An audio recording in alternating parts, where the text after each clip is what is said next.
can you please do for the housing, please, please? Thank you. Okay, next up we have Joe. I'm Joe, I'm from Page, and my thing is don't put it like, I understand the cops dropped the ball a lot, but in my eyes, there is reform for some kids, not all. In my eyes, if the parents and the grandparents and, you know, they showed you over and over, you know, we got this 12-year-old, this 13-year-old that ain't, and won't listen.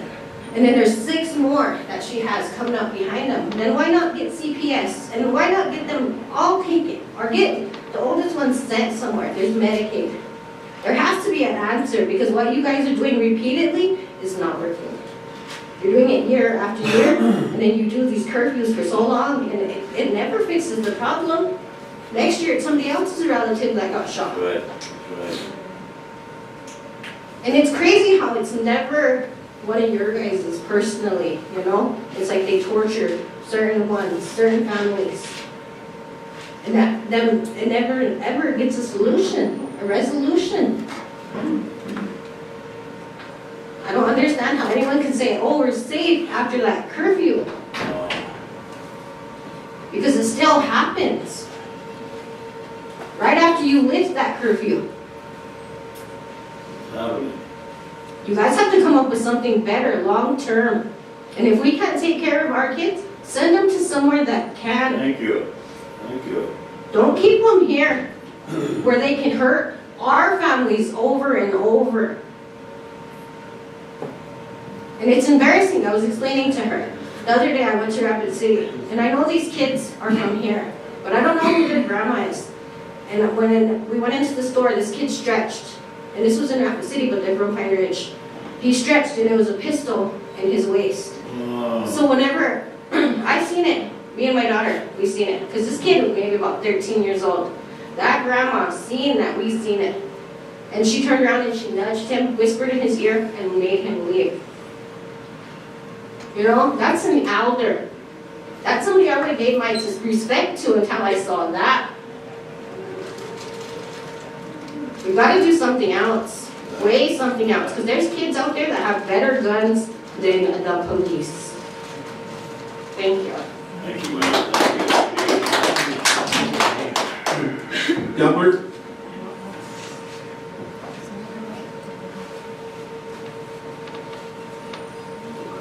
Can you please state your name for the record? My name is Delbert Tyhawk, and I've been here in Pine Ridge for the past year and a half. And I've been at the shelter. And I can stand up here and witness and tell you a lot of things that's going on in that shelter. But number one thing is the lack of discipline. Certain people will get disciplined, but certain ones will be let free. Just like Michael Scott said. I'm 60 years old. I had several heart attacks, but yet I put up with these people every day, day and night. And we had no other option. We took this to the attention of the director, Abraham Newman, but nothing was done. Nothing. So this is our last option. And we come to you guys. Niecha, Echetka wana uhinaja. Ona wokie. Na oyak yapik to ogna le uhinaja. Tagni, duene shicha. Elwa echosh niash. Washichu pilena. Man koche kopsh niash yutak on a hole. Letje, hoog als je de eeg bent. Mijn Koshka, he had improved himself. And yet he got removed. For what? For nepotism and favoritism. So now we're come to you guys and put this in your hands. And we are asking for your help to approach Mr. Newman let him know that we're not playing games no more, we're done. Enough is enough. If somebody tells that I am speaking here, maybe I'll get removed. But I'm standing for my people. I know most of you probably know my grandpa, Charlie Moose. I was raised by him. And he told me, Oyate Kibachinio, and that's what I'm doing. Although it's my condition now, I have emphysema in both of my lungs. My left lung is going to go out any day. But I want to accomplish something before that happens. And I come to you guys today with the help from my people here in the shelter. I did as far as I can. I asked my Toshka to help me. He stepped up. And guess what happened? He went to jail. He went to jail because he stepped up and helped me. That's what you call a man with a heart. You guys need to step up and start helping the people out there in the shelter. Come on, visit the shelter. See what we're talking about. Look at it. You think we're standing here and making lies up? No. I see it every day, like I said. I observe what I should send her over here. Certain individuals can come in and cause something, but yet we are the one that's getting removed because we have retaliated, standing for our rights. One employee takes off for this young couple, and that needs to be stopped. And like I said, we took this to Abraham Newman, several numerous times, but there was nothing done. But let me talk to you, I come to you guys and I ask for your help. Oglala.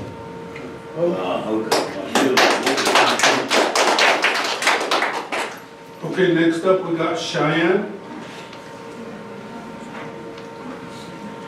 Hi, my name is Cheyenne Chaser.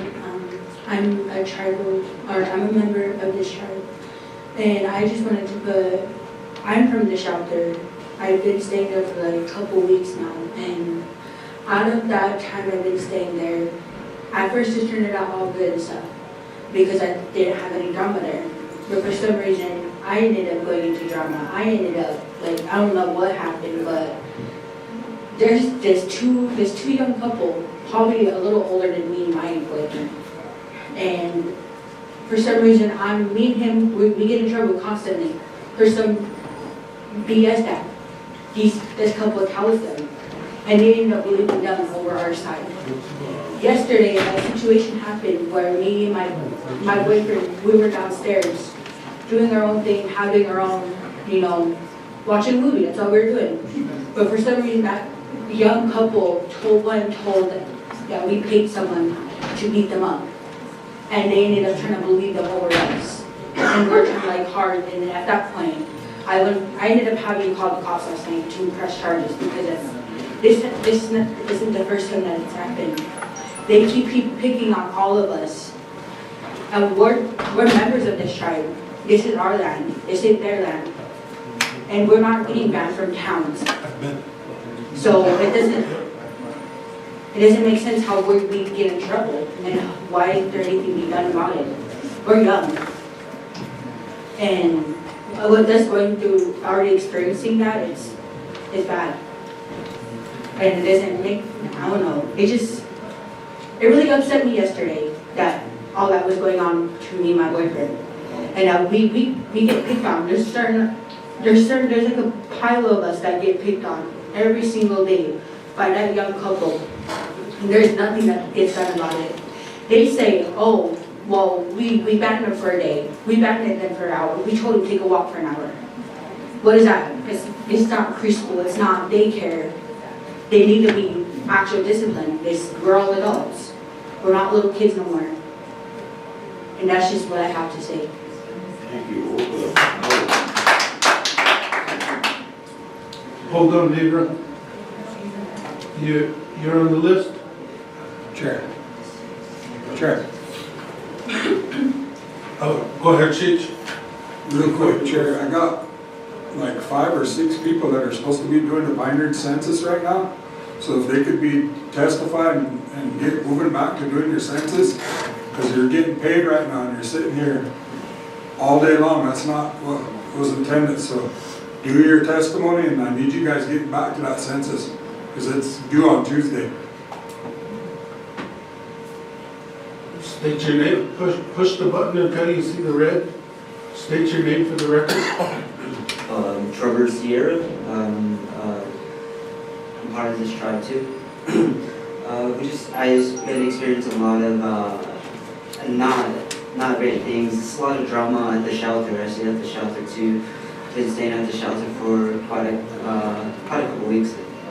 I've been working whatever. Every time I've been before I went to work or after work, there's always drama between a couple of them. A couple there's always been causing drama for everyone. And we get the the hard bargain of the end of it.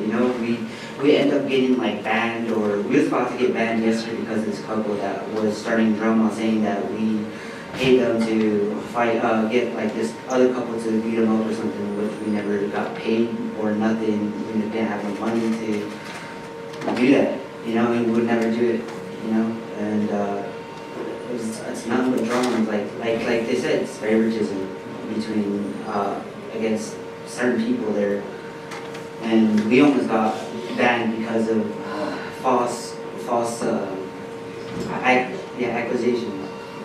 And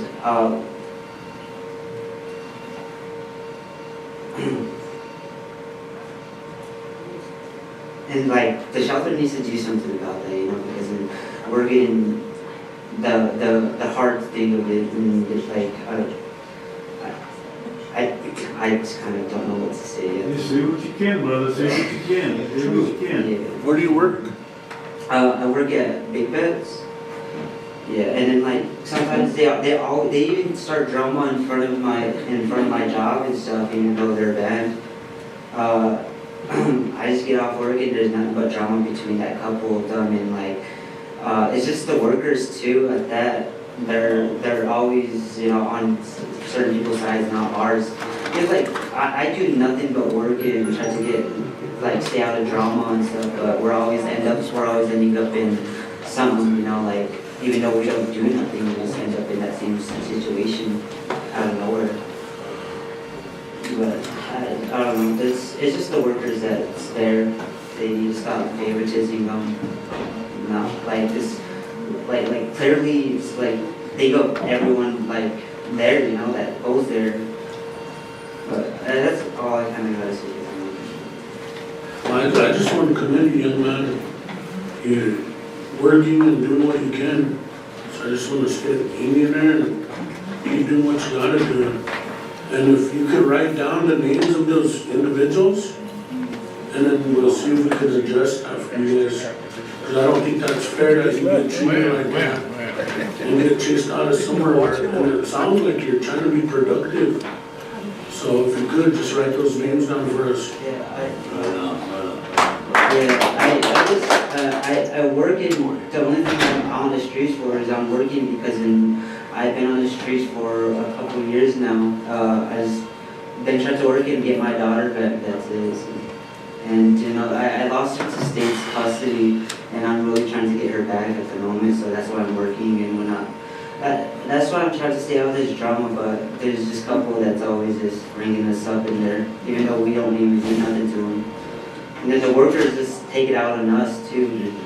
Just a couple of years ago, she almost brought my daughter to me because she stepped in front of his workplace, and now we were calling her fight. I was in her fight, but she walked right past me. You're okay, you're gonna be okay. Okay, so thank you very much. That's 5 minutes. Thank you, man. We'll switch back over to the council. Anna, you still have the floor. We got Sheech and Jeremy if they still want the mic. Thank you.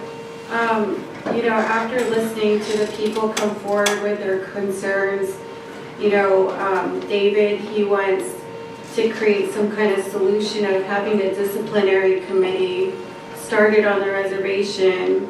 And Megan wants DPS to give reports to housing and violence.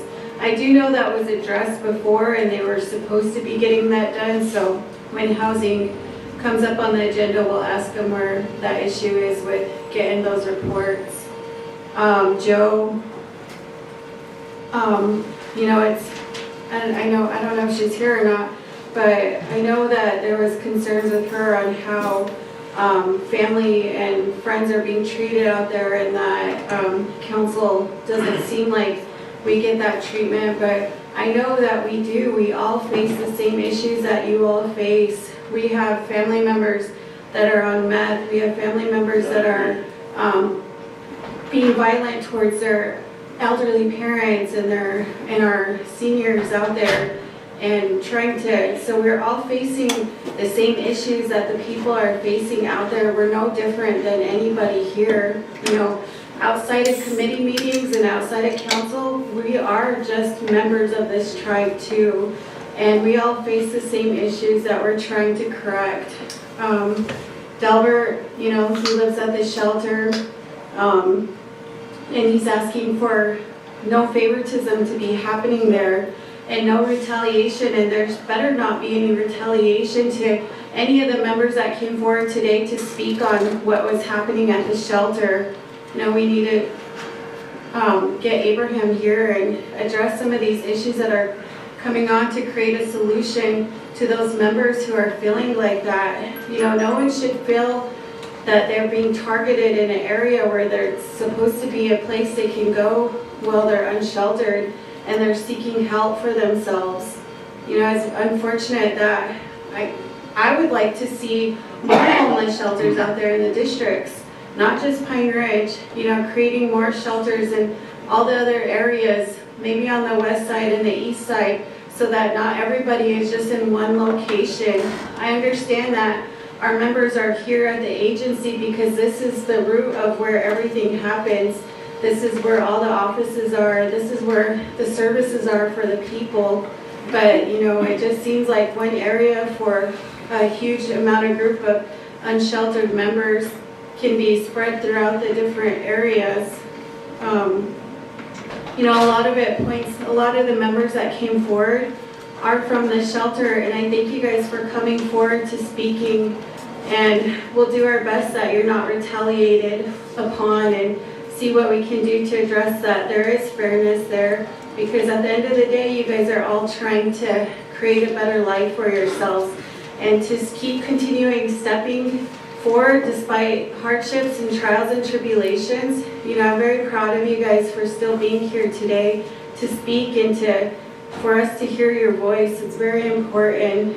We had members here who are wanting us to create safe zones for the skate park because there was gun violence there, and there's youth that are over there being shot at, and that's why we asked for law enforcement to get here to see where their presence is at these communities. We've asked for presence in all the districts for this entire, every single law and order meeting. We're asking for solutions on gun violence or violence out there in the districts.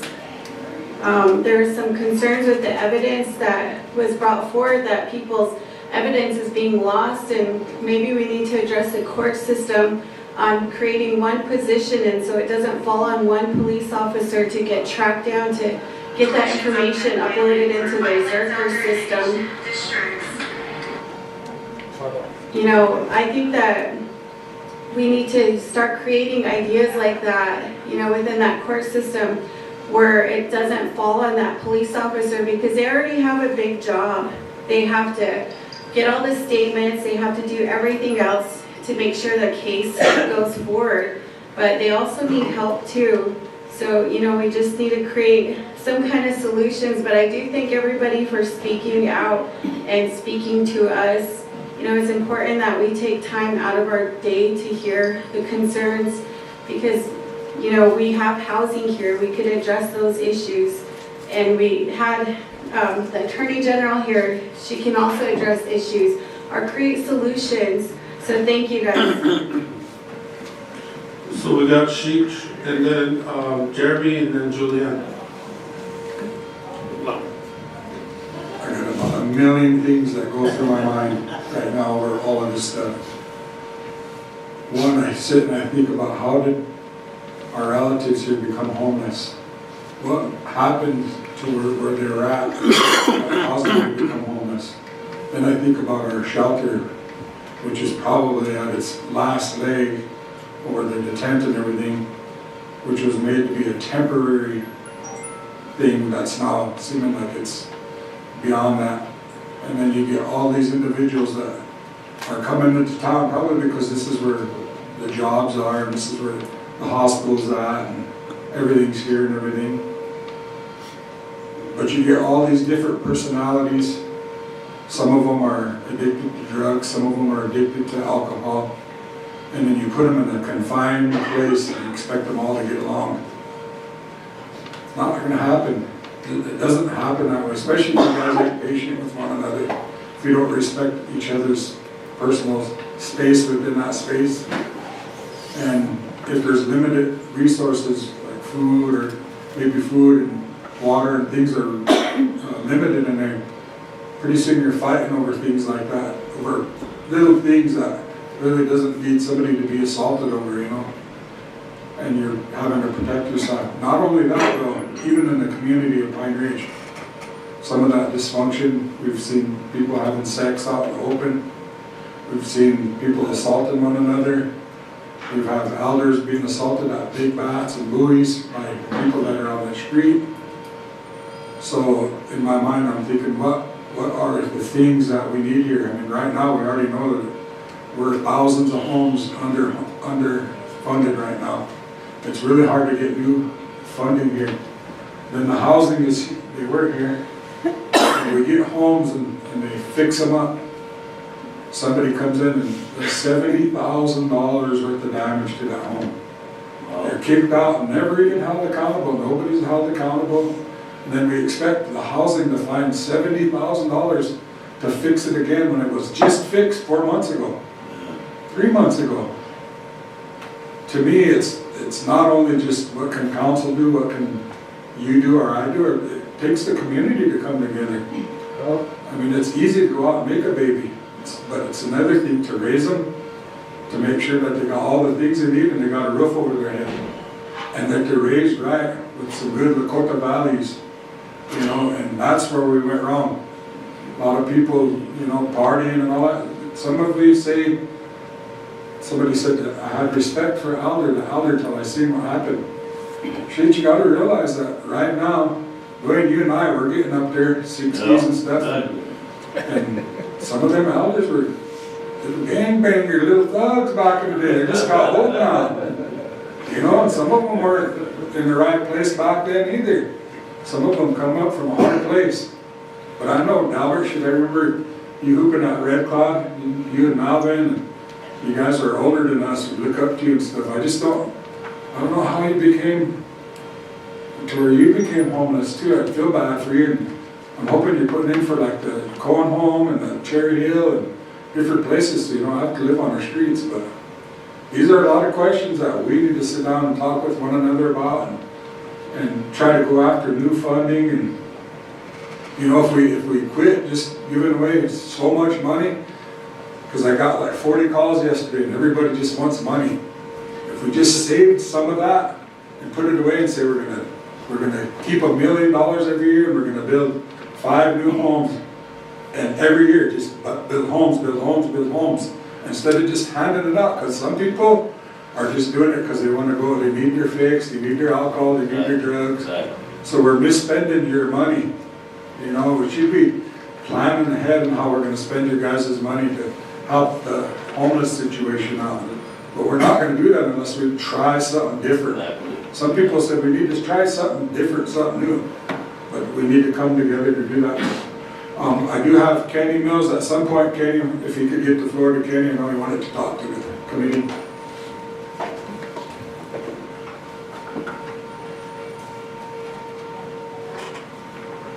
And you guys are having me here today. Can you state your name for the record? Well, my name's Kenneth Mills. I'm here from Pine Ridge. I'm also an enrolled member. The reason why I'm here today is how the court system, well, they do a good job at times, but there's times whenever they show a lot of favoritism and to other people. And why I'm here today is I've been trying, I'm exhausted. I went through everything that they wanted me to get my bond money back. And on violations that the Attorney General, the judge have been doing to allow an attorney that's been suspended to practice in their courtroom, which is an ethics violation and a violation of my civil rights, my 6th Amendment, my 14th Amendment.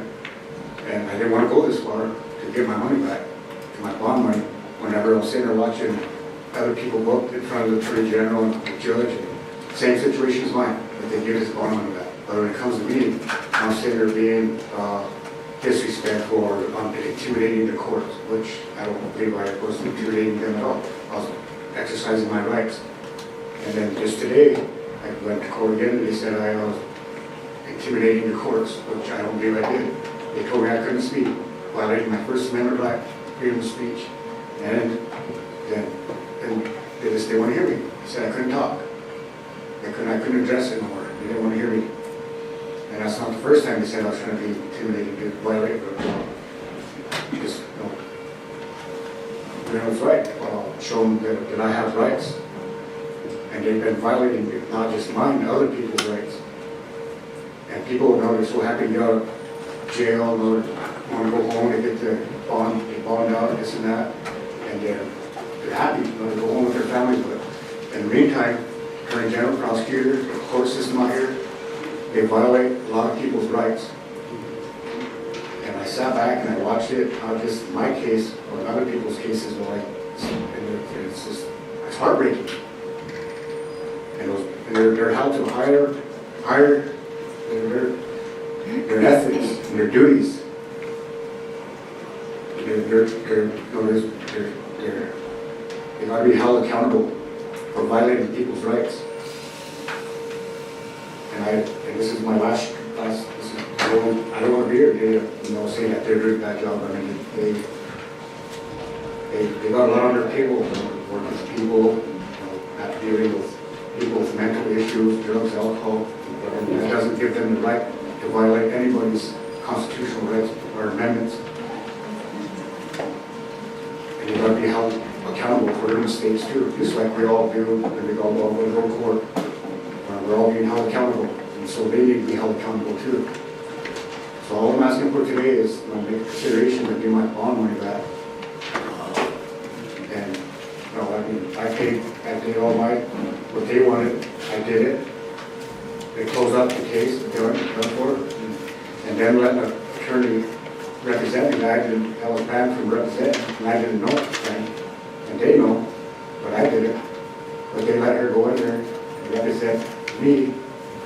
It's still a violation of their code of ethics, my rights, and then yet they still turn around and say that I'm being intimidated, I'm intimidating the courts, I'm being disrespectful, and that's not true. I'm there on special appearance to conduct business. And I got a lot of respect for what you guys do out there, because it's not an easy job. I used to be in law enforcement, so I know all too well what you guys go through out there. And that's all I got to say right now, and I hope you guys take consideration and give my bond money back, which was $5,000. And I had to sell my trailer that I lived in, it's gone out. I'm at peace with my mistakes.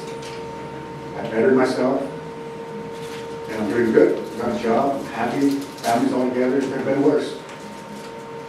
But then these officials need to be held accountable. They're public servants for the people. We the people put them in the positions. They're not licensed to practice. They're there as judicial judges, judicial attorney generals.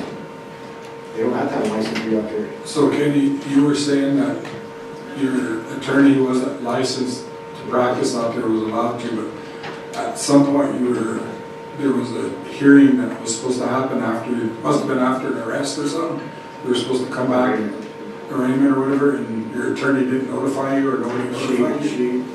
She went into the court, and said she was sick or so, and then she rescheduled my court date without telling me. So they issued a warrant for me. So I went to jail, sat on that warrant, did all what I had to do, what they wanted, did my stipulations. And then that attorney is a convicted felon, is banned from representing anybody out there in the public or family, anybody. And I didn't know that then, but they did. And it's a courtroom, you should know all this stuff. And So they use that as an excuse to keep your money, is what you're saying? Yeah. Madam Attorney General, are you aware of that situation? Oh, different story. I was just Everything was lawful. Everything was done lawfully. Well, my argument is that they allowed Holly Wilson to represent me, and the Supreme Court, I took this to the Supreme Court, they told me to take it back to them because Holly's not to represent anybody. But they let her represent me during the arraignment. I mean, they could have told her right then and there that, you can't be in this courtroom practicing the law or representing the public. And I'm not a family member. I'm talking here. I call my time back. I'm talking. Excuse me, could I speak? That's how she gets in the courtroom. How she disrespectful. And I have nothing but respect for what they do out there. And whenever I try to address this stuff in the courtroom out there, she does the same thing. Interrupts me and says I'm trying to intimidate the courts, or or my attitude. But that's not true. I'm there to conduct business on special appearances. I don't know if they practice law much, but I've been doing a lot of studying on law, and I got my civil rights papers right here. And I don't want to take it that far, but if I have to go to the civil rights and have the litigators and attorneys come down, and I've been in contact with them, come down and then they open themselves up for a lawsuit by violating my rights, my sixth, first, my First Amendment right, freedom of speech, and now my 16th and my 4th due process. And where did I go wrong?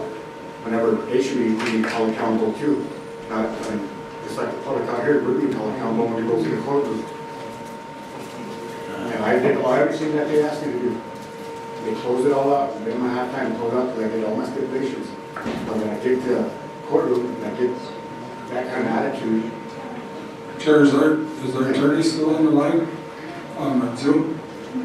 No, she's currently in another meeting, so whenever we needed her, we needed to notify her and then she would get on.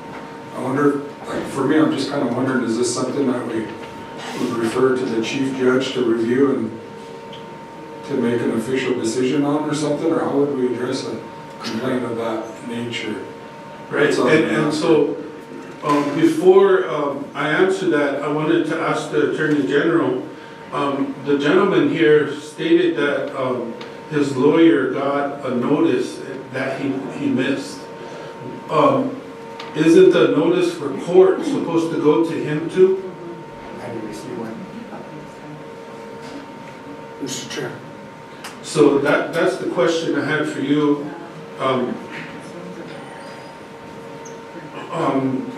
So as far as Brianne, I don't know if we can get her online. We can try. You can try, And then we'll go ahead, Garth. This is a whole process set in the ordinance. All this whole process. Yep. And unfortunately, we have no say-so over that process, and we can't guarantee you that you're going to get your bond back. If the court's not releasing your bond for whatever reasons, it's out of our jurisdiction. I'm just asking for accountability. Okay, well, like I said, our responsibility is to create the law, create the policies. And that's their responsibility to follow it, so whatever's going on. And then if you have a complaint on the Attorney General or the judge or whomever, you can file a complaint with the secretary, we can review that. But other than that, all this other stuff, we have no authority over it. I understand that. But I'm here today to just bring it to you guys' attention that people's rights are being violated out there. And you so, guys need to look into that and keep those. so the only way we can address that, sir, is if you file a complaint with the secretary. Yeah, I understand.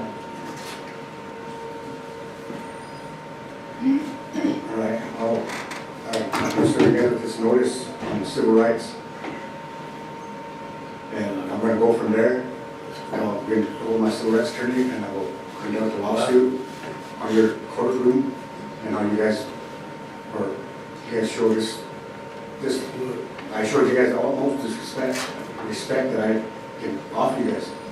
You know, I didn't interrupt you, I did everything you wanted to, but then whenever I try to voice my opinion and then, you know, figure out what's right and what's wrong, and you know, I'm pretty sure I did my things right. But you interrupt me, you're disrespectful, and I'm not gonna stand for that no more.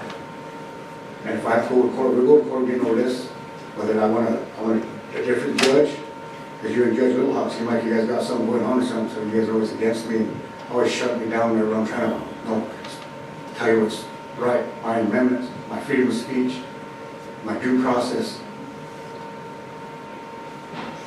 So then we'll go from there, I guess. I mean, that's fine with me. We go that far, we go that far. That's fine. But I'm just letting you all know.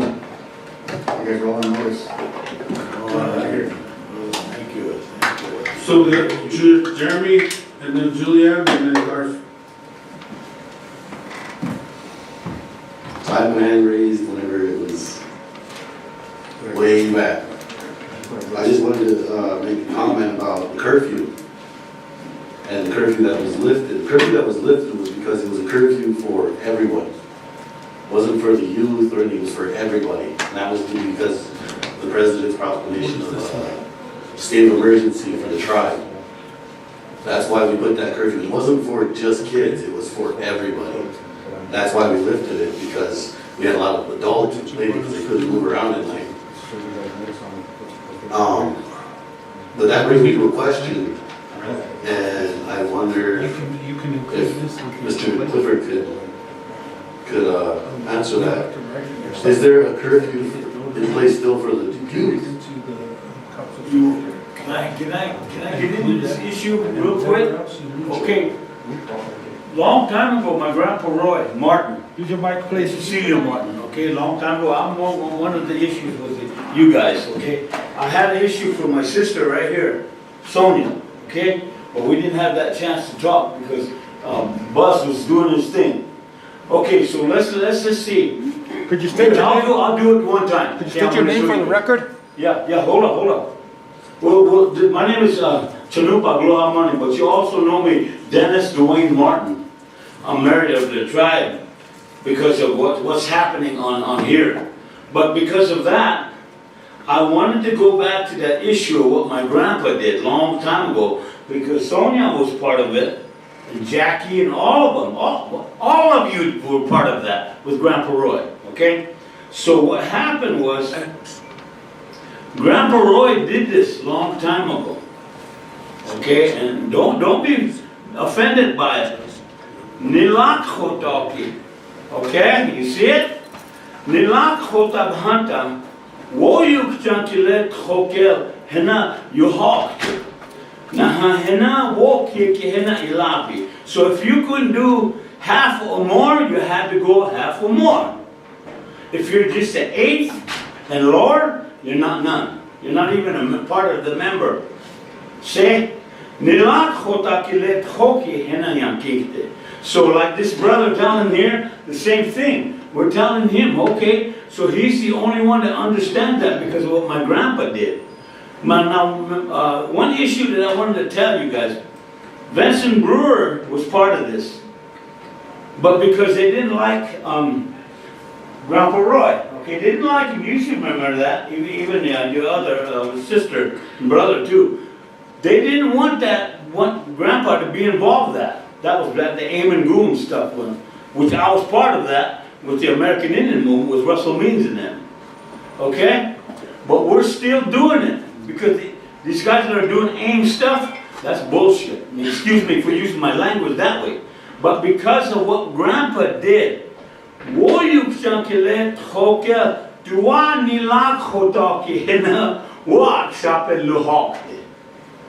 see, and even Sonia knows about that. She knows, Grandpa knows that. But my Grandpa Roy did it a long time ago, and so did my Grandma Cecilia. But now look at them, they're all gone. So what we left of them, that's it. So this brother right here, young man, I want to shake your hand for what you did. Okay, thank you. See, this is what we're trying to do. Okay, so, I was hoping to tell you guys, but I didn't get that chance when Sonia let me use the issue. So, thank you, brother, thank you. And I'll let you guys go back down to, thank you.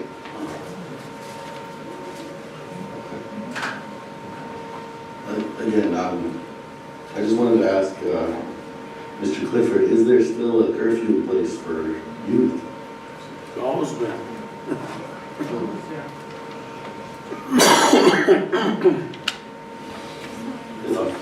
Well, hello, you're from 9 to 6 on weekdays and 10 to 6.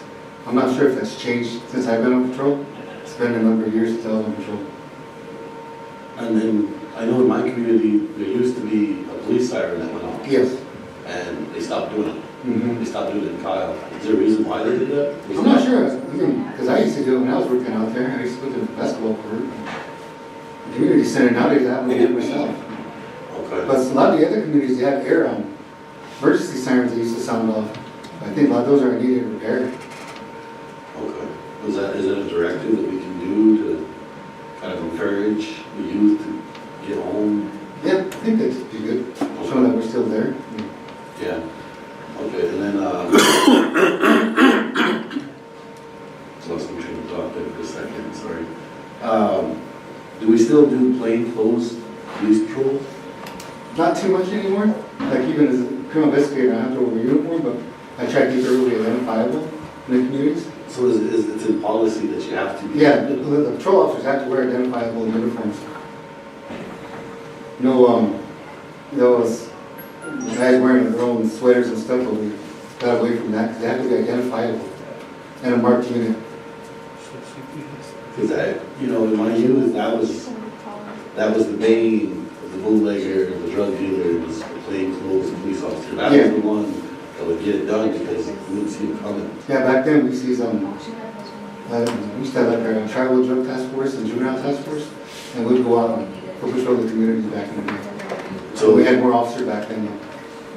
And it's a shame that we don't have a lawyer, but is it within the power of this body to change that policy? So that we can have undercover plainclothes police officers? Because that's an effective tool that we took away from law enforcement by changing that policy. I would ask the older ones to see why it was changed. Does anybody have a history on that and why that was changed? I think it might have to do with the safety of the officer. Yeah. Because if someone can't identify him as a police officer and they shoot him, then you shouldn't shoot anyone anyway. No, I'm saying, I get what you're saying. People are being mad. Because there's been home invasions where people identify themselves as officers. Yeah, well, that doesn't, I think we should have a legal review on that because I feel like having officers would be effective in curtailing some of this illegal activities in our communities. I don't know why we don't have that.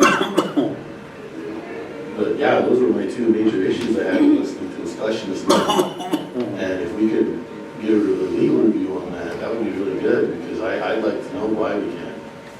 Sure, I don't think there's anything written in their policy that says they can't go plainclothes. That's just up to the chief of police when he decides to do a 30-day or week-long boots on the ground. If he wants to have his guys in plainclothes, that's up to the chief of police. I don't think it requires us to do anything with the policy. It's just a decision of the chief of police or the captain or one of them want to do a foot patrol with plainclothes or just hidden regalia or whatever you call it. You know? Gray jackets and Yeah. Because that would fall under the chief. Okay, so we can basically have that researched and find out why, and then like on the next meeting, we can bring in the chief and you can present your idea to them again. They can ask him to do that. We're going by the BIA. We're going by the BIA handbook. We're operating. We don't have our own policy. say anything in about that? There's something there, but I think we'll be fine with that. They'll follow the chief. So do I need a motion to have that brought back next week, or would we just could, table that? Okay, thank you. We'll just, yeah. You got summer months coming, maybe you're gonna request maybe some foot patrols or some different things like that, where the chief of police could put that together. Like right now, we have this marshals willing to come help us on big events. Are you done, Jeremy? Yes, thank you. Julianne? Thank you, Chair. So two items that I'd like to address that are very close to our relatives in our district. And I'll address the first one with the shooting and the shootings that happen in our district. It's continuous, but my concern is that I don't want to point at the law enforcement, but there's been several incidences that it was brought to my attention when someone reports and they self-report that they were doing methamphetamine or a drug, the officer said, well, what do you want me to do about it? As in, if this is dry reservation, if drugs are illegal, why aren't you apprehending them and putting them in jail? But when they self-reported, the officer didn't really seem much bothered by it. It was more, well, what do you want me to do about it? Another incident happened again yesterday when a young couple was being harassed. Again, an officer, what do you want me to do about it? Not in a I don't care manner, but kind of, well, there's not much I can do about this anyway. But that doesn't give any safety to the family. And regarding this shooting, I'll share my experience, and I've asked the mother who lives in the same neighborhood as I do to come and speak on it as well, because her home was shot at. Just being there, and the bullets entered her children's bedroom.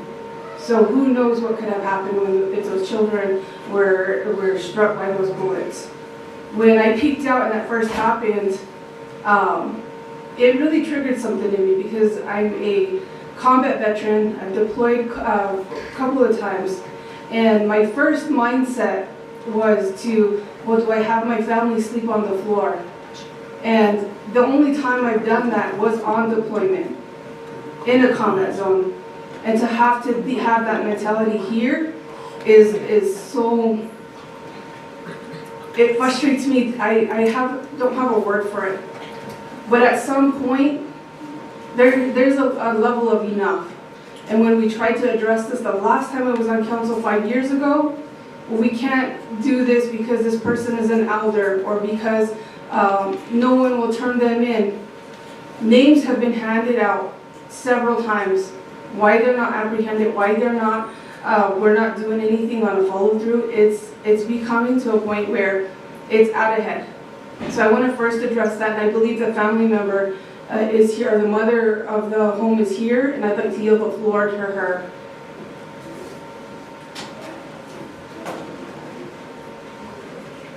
So come to the mic, press the button in the middle till it turns red, and state your name for the record. Tara Bernier. Excuse me, I'm probably going to be very vulnerable. It's hard. My family and I were sleeping last night and the night before, and we woke up to very loud gunshots. We made my kids go downstairs. I called dispatch and did that whole process, and it wasn't until the next day, so yesterday, my daughter was shooting around outside of her house, and she seen a hole in our basketball hoop. So we went outside to check, and there was 2 bullet holes in the side of my house, exactly where my kids sleep on their bunk bed. Thankfully, the bullet did not go fully through the house, but just the thought of, the what ifs, as far as my children sleeping in that room where the bullets went through. And then we found shell casings in my backyard. And last night I had to have my kids sleep on the back of the bed on the floor because I didn't know if people that I reported would retaliate. But I would like law enforcement to, I mean, I don't want to say too much because it is an open case and I would like to give them a chance to do their job, but it's just hard on my family and myself. My daughter's 10 and my son is 6. And that's hard for them to deal with and hard for me to deal with because I'm not a police officer, I'm just a normal civilian. I shouldn't have to deal with stuff like that. Thank you. Thank you. You guys have any questions?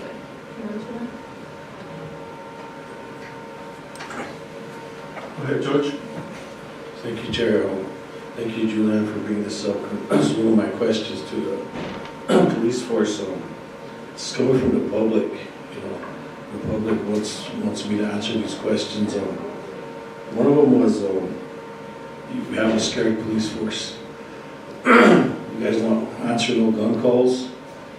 You guys, what's another one? You guys take in the homeless drunk relatives and you guys don't apprehend the ones that are meth, the dangerous ones. You don't take them in. And they just want to know why you guys don't respond to gun calls. And maybe you need to address this with your police officers and ask them why they don't respond to these gun calls, because that's what I'm getting is a lot of, we call, they never come. We call, they never come. So can you address that with your police officers, or, you know, to ask them why they don't respond to them? And I'd like to know why too, because I get reports of them just sitting, got pictures of them sitting 8 hours in one spot, so what are they really doing? You know, so these are coming from the public, so the public gives me these to ask you guys, so they're probably listening right now, so they probably want some answers. So if you guys could address that the best way you could, it would be very helpful to the public. Thank you. You know, let me step up with you guys real quick. Excuse me. I want to tell you something, okay? Now, I just want you to see this. And you can see it too. This man got stabbed. And the police, these guys, you guys, I have no bad nothing about you. This is what they did to him, okay? So what I did was, I told them, don't be doing that, man. And then the guy wanted to fight me. So I fought him. Okay? And this is the issue. Take a look at it. Go ahead. See him? That happened to his arm. Okay? So I told him in a nice way, this guy shouldn't be on meth. Right? Well, that's what he did to that kid. Now, his mom passed away. Okay, and I tried to explain that, but your cops got mad and just let it go. You see, that's what's happening today.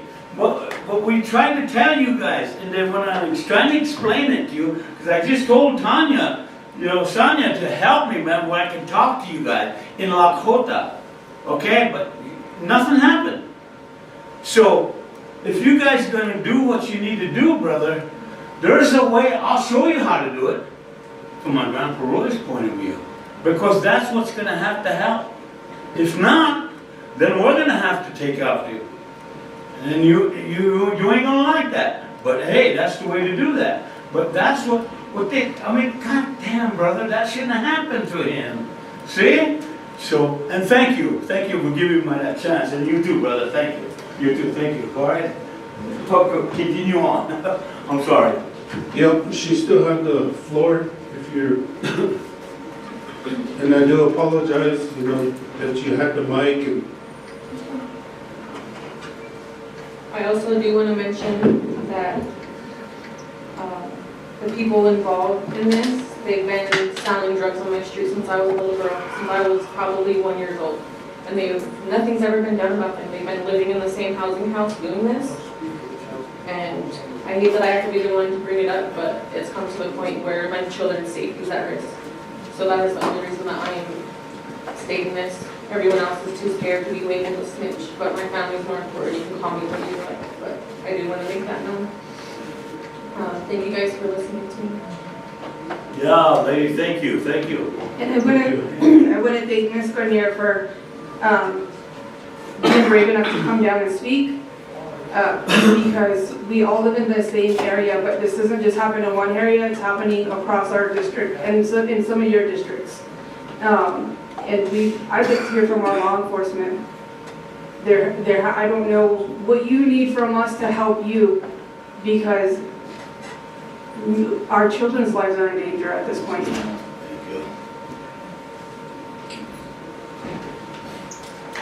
I'll just add to that too, Laddie, just to add to that, Mr. Jack, if you had police in that area, it's not if, it's when. It's several times a week that somebody's going off in our neighborhood. Boom, boom, boom, boom, boom, boom, boom, boom, boom. And it's usually, and it could be on either side of my house. I feel like I'm in the middle of all this shit, because I could hear it on either side. Doesn't matter, at one point or another, 2 or 3 times a week, somebody's outside shooting around, you know what I mean?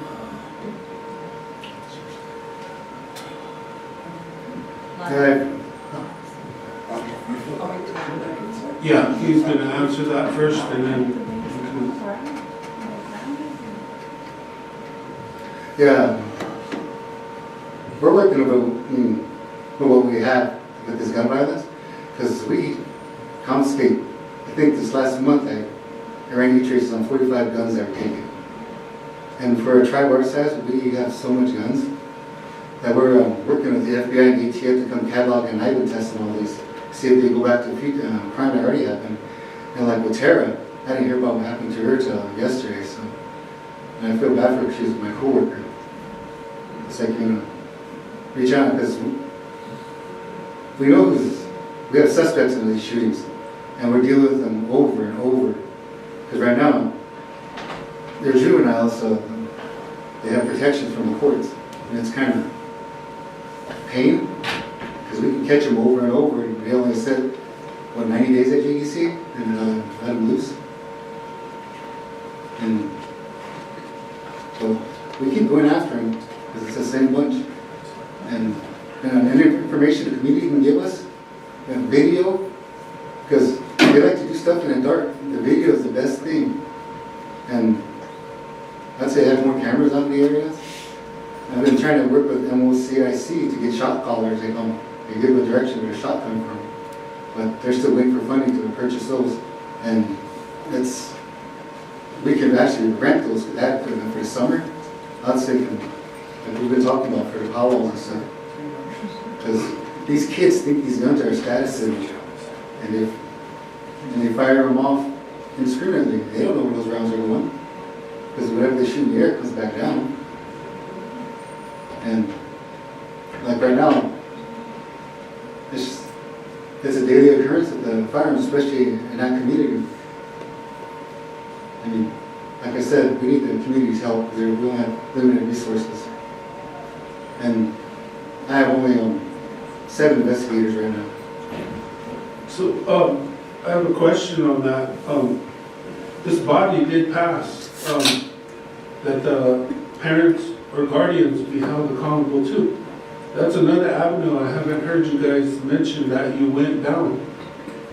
As far as, like you said, these juveniles are doing this, and they're protected by the courts. But we just passed the parents being held accountable or the guardians.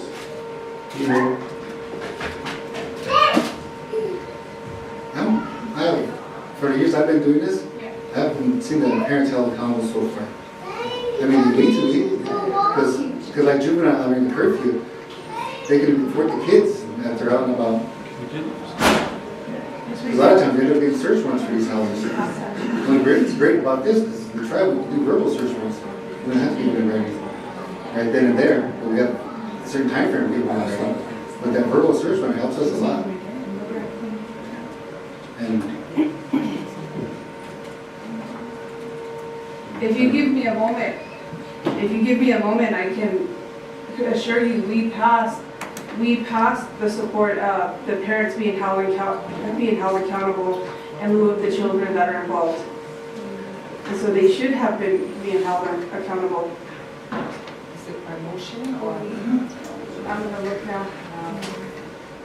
Go ahead, Sonia. I think that needs to be addressed. I know that we did discuss it, and it should be, we said parents have to be accountable. for these children's actions when things like this happen, especially when it comes to gun violence, the things that are happening in the neighborhoods. You know, I really think that, and I don't know if too many families would be able to do that, but it would really be helpful. You know, here in the cities where a lot of these neighborhoods have security cameras. So whenever something happens in that neighborhood, the cops can fall back on these neighborhoods and get vital information from the security cameras. And I will say that does help because during COVID, our house,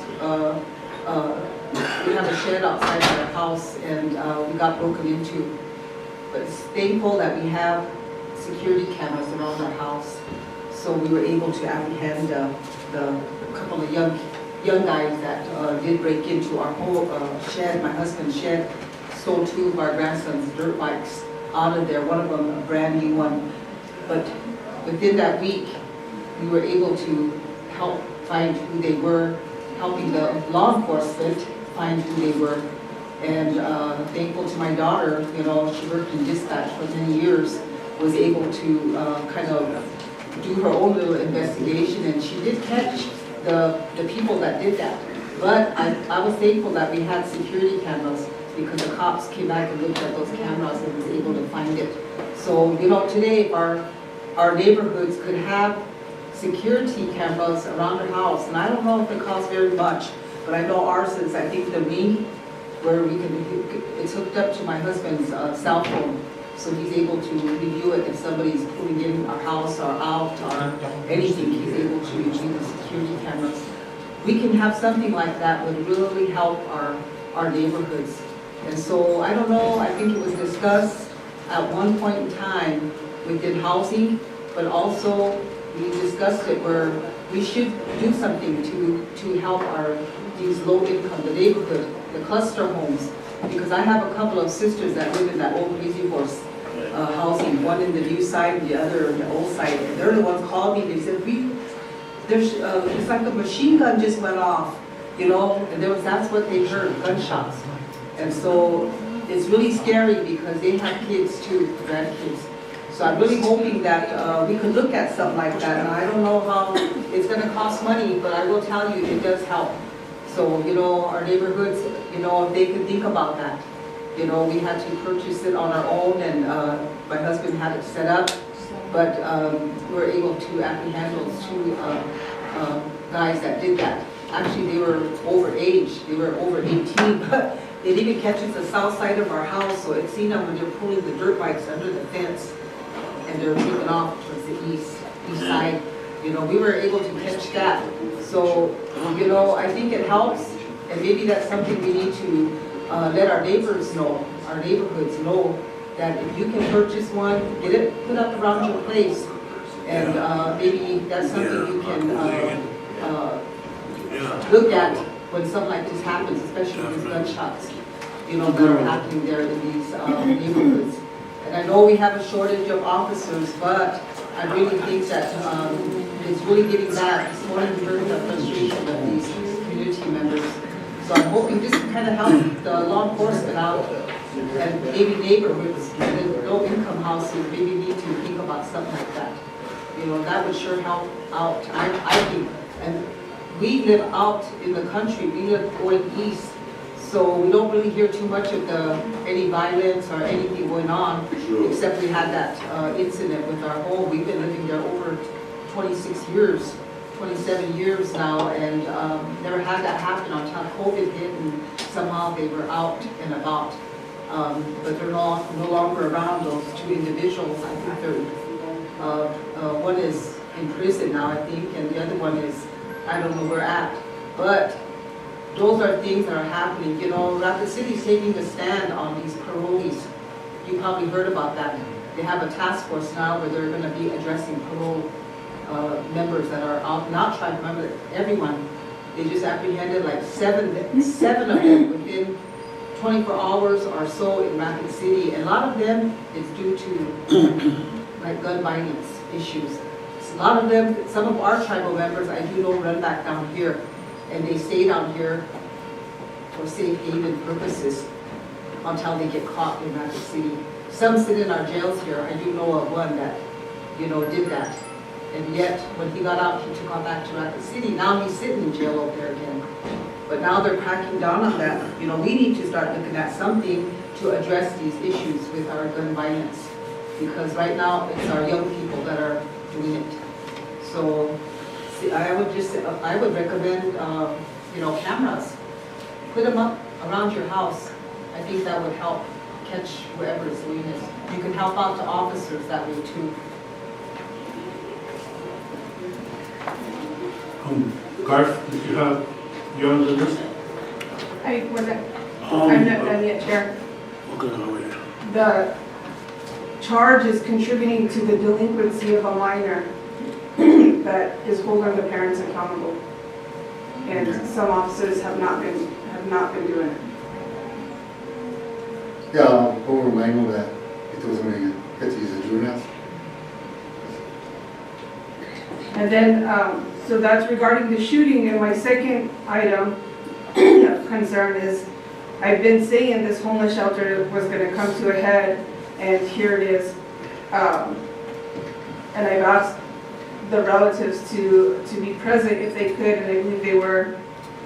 There's issues there, and when they contact the law enforcement, it's the timeline of when your officers arrive is what's concerning, because some of the crimes that are happening down there seem to be severe according to what's being stated to us.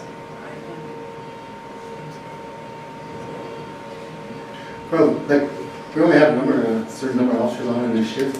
It kind of depends on what's going on too. And a lot of the shift that falls on that supervisor, he's willing to push his officers. And we got to push that supervisor, that shift supervisor, make sure he makes his guys, patrol officers do what they have to. I know when I started, we had strict supervisors. And times have changed. You say even in law enforcement, I've been doing this for over 30 years and I can see it big time. That's all I have. Thank you, Chair.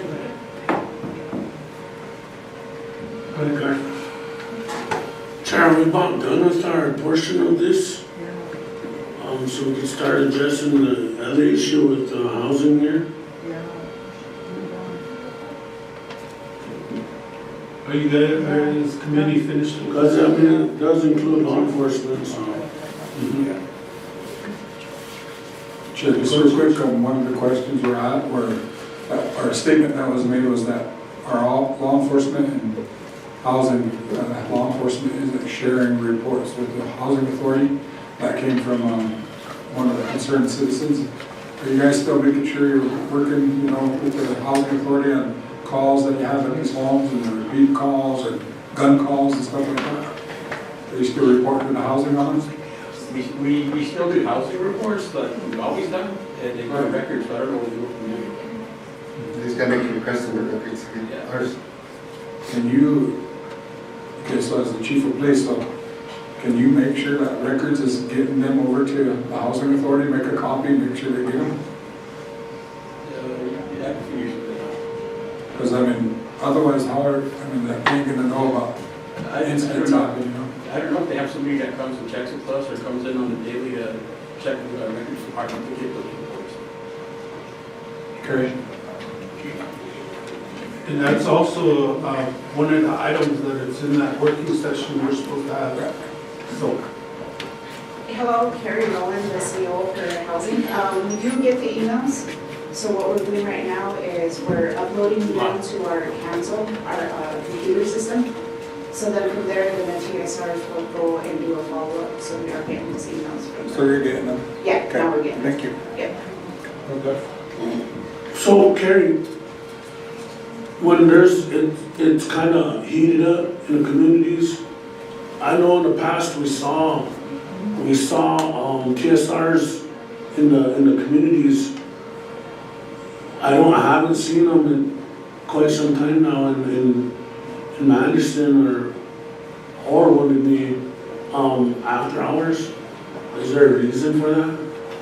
Yeah, because our TSRs are not law enforcement and they're only work from 8 to 4:30 because we can't allow them to get hurt Okay, well, that's understandable, but they're also the tenant service representative that have to keep, tenants in compliant. And if there's something going on, because we know there's lack of law enforcement. And a lot of times when people saw TSRs out in the community, then, you know, it really did slow it down. And it's not that you're doing law enforcement work, you're looking after your property, which is the homes. And so our only reasoning for not allowing that is just because we're saying they're not law enforcement. So what TSRs do, they've got to recertify our tenants, and then we have to be in compliance with our audits and everything. So our TSRs need to do the recertification of paperwork, because that's how we get our funding, is through our audits and everything. So I'm focused on the TSRs, getting all that paperwork, getting our tenants certified, and they will do the non-compliance, and they will follow up and issue those non-compliances between the 8 and 4:30. Okay, so then that's our reasoning for not being out in the The same thing for them also. And then, so getting on to this other issue, and I did, I thank you for answering your calls when I call you, because you do answer. Yeah.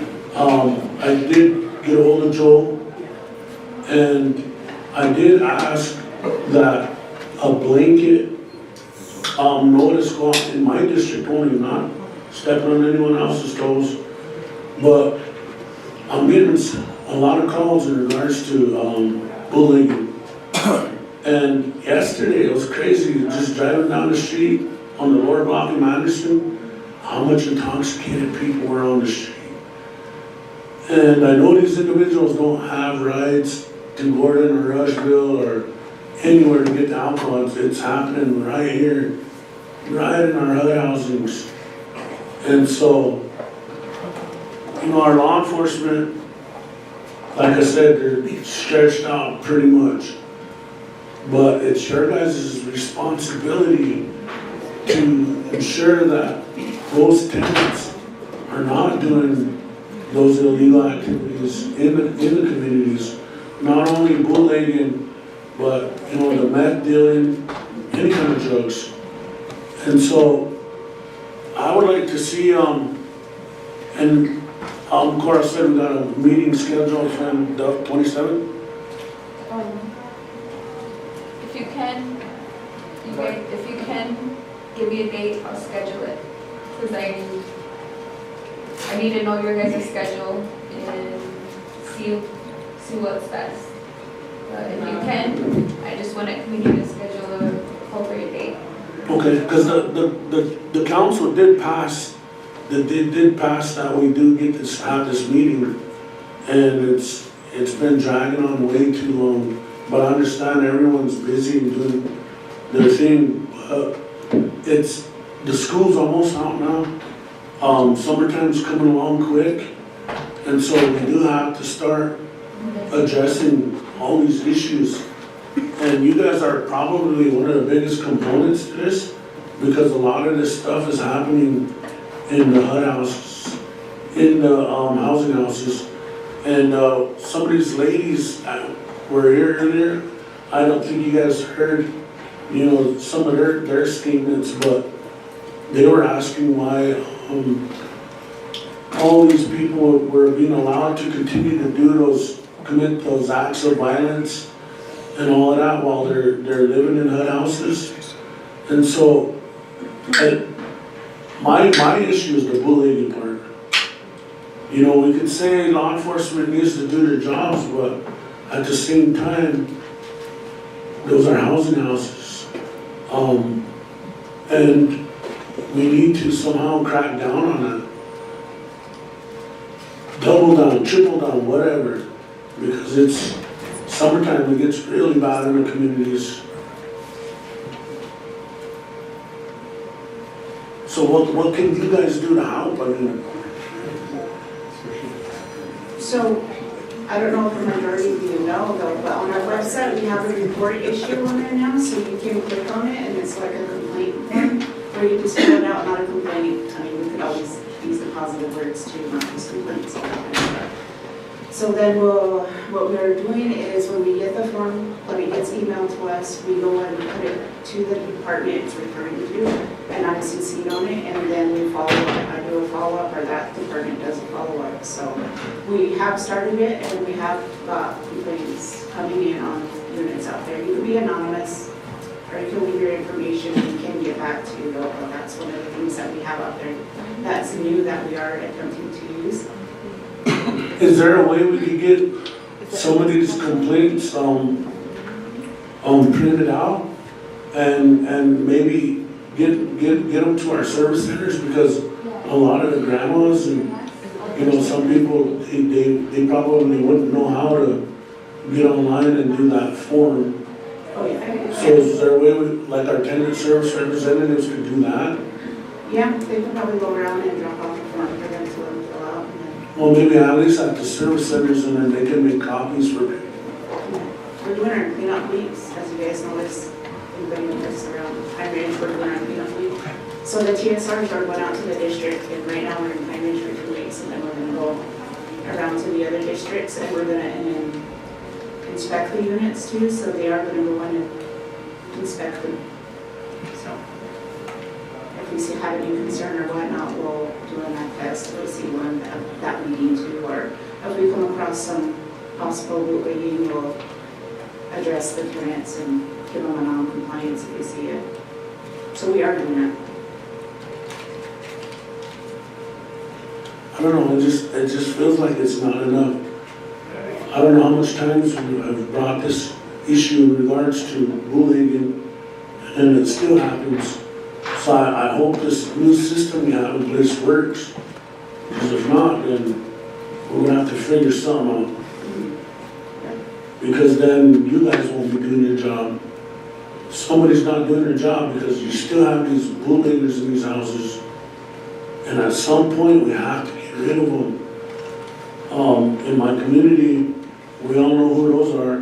And from what I'm hearing, they're driving around in cars, selling them out of cars. And I know that's out of your scope, but that's something for law enforcement too.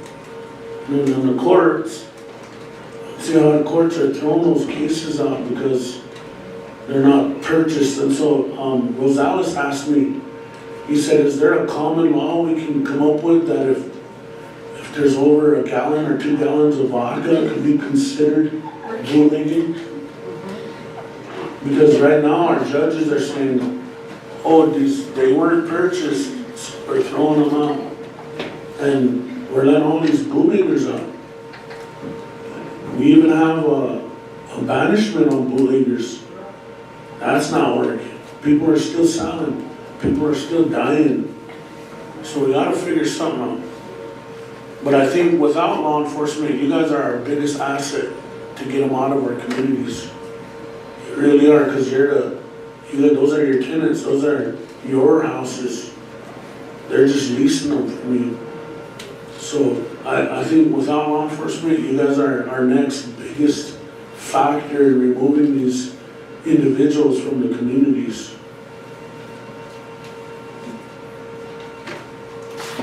We got Norman and then Anna. I really don't want to tell anybody how to do their job, but that saturation control that went on worked. And it worked so well that it got the attention of council and they put a stop to it. Anytime council takes notice of something is a good thing, because then it's being effective. You've got districts out there that are crying for help from the police force, and I'm assuming a lot of these people reside in low-rent homes. Your GSRs, or I guess they're what, rental specialists now? Yeah, tenant service. Tenant service.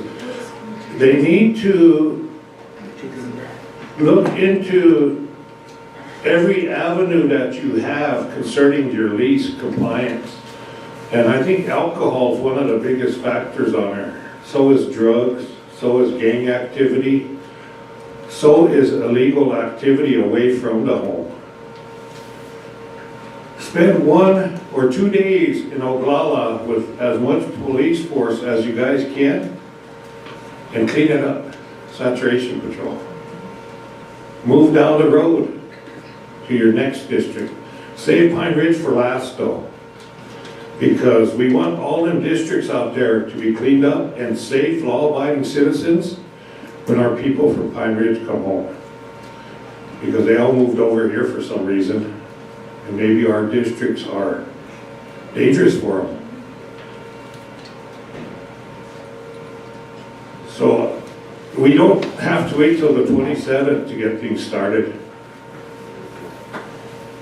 And it isn't, you got people in housing, Joe sitting back there, who knows how to run that, go out to the districts, enforce. And it's not against the law to be landlords. It isn't. You guys are landlords. You can come in and you could force lease compliance on people. They sign that lease for a reason, so they will feel safe in this district. Let's not look above what we have in front of us. Let's do what we have to. I bet in a month we could have this whole reservation somewhat clean, because we have to. It's a have-to situation now. Listening to people's cries this morning. Thank you. Anna? Thank you. This is for both public safety and housing, but I'm going to make a motion.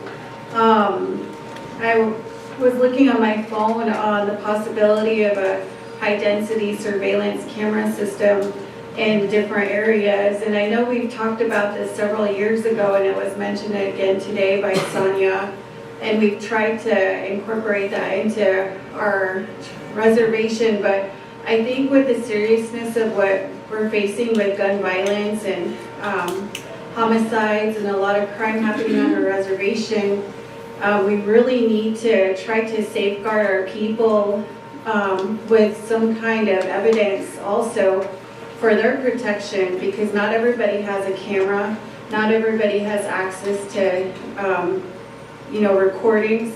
But I'm going to make a motion that for OST Public Safety and Housing to implement a high-density monitoring system integrated with focus on high-traffic areas, the low housing clusters, the streets, with surveillance cameras to help prevent and curb crime and crime prevention, especially regarding the gun violence on the Pine Ridge Reservation, as well as other crimes happening here on the reservation. So that's my motion. But we have a lot of funding. We have the RAMA funds, we have different funds to get these cameras on the street so that people realize that they're being monitored if they need to. That any crimes happening on our reservation are recorded. And these aren't just, these are motion detected into areas. I see in Atlanta, Georgia, they have over 60,000 cameras, public cameras, that are monitoring the crimes happening in their cities. Different cities are developing these surveillance areas. When we were in Minnesota, they even had a surveillance camera on the homeless bridge. And, all these cities have those surveillance on there. I think if you're in a housing unit, a low-income housing unit, where a lot of these crimes and shootings are happening, it's important that we have some kind of monitor system in place. We need to take it to the next level to try to come up with a solution to all this gun violence. And that might not be the solution, because I know it's not. I know living on the reservation, our people have nothing here. We don't have swimming pools, we don't have gyms, we don't have playground areas, we don't have a lot of things, we don't have libraries, we don't have a lot of things that most cities do to keep people occupied, and prevention of a lot of. When you have nothing, that's when you start causing trouble. And so it's not our people's fault as well that they have nothing and that they turn to drugs and alcohol and crime. And, you know, they always say empty hands are the devil's play. But I'm hoping that public safety and housing can start integrating that, but hopefully that can help in some area, in some aspect on this reservation. It's one step when we probably have a lot of steps, but hopefully that can help. And I'd like to see those surveillance cameras be taken serious on light poles, on different areas, especially high traffic, high crime areas. Thank you. So we have a motion by Ms. Albertson. I'll second. Second by Garfield. Roll call. Grievances. Well, it needs to happen. A life is worth it. A life saved is worth the money. How do you get funds for that? We can look into We it. can look into it. Public safety can have funds, housing can have funds, we have RAMA settlement funds, we have a lot of funds that are for public safety. All right.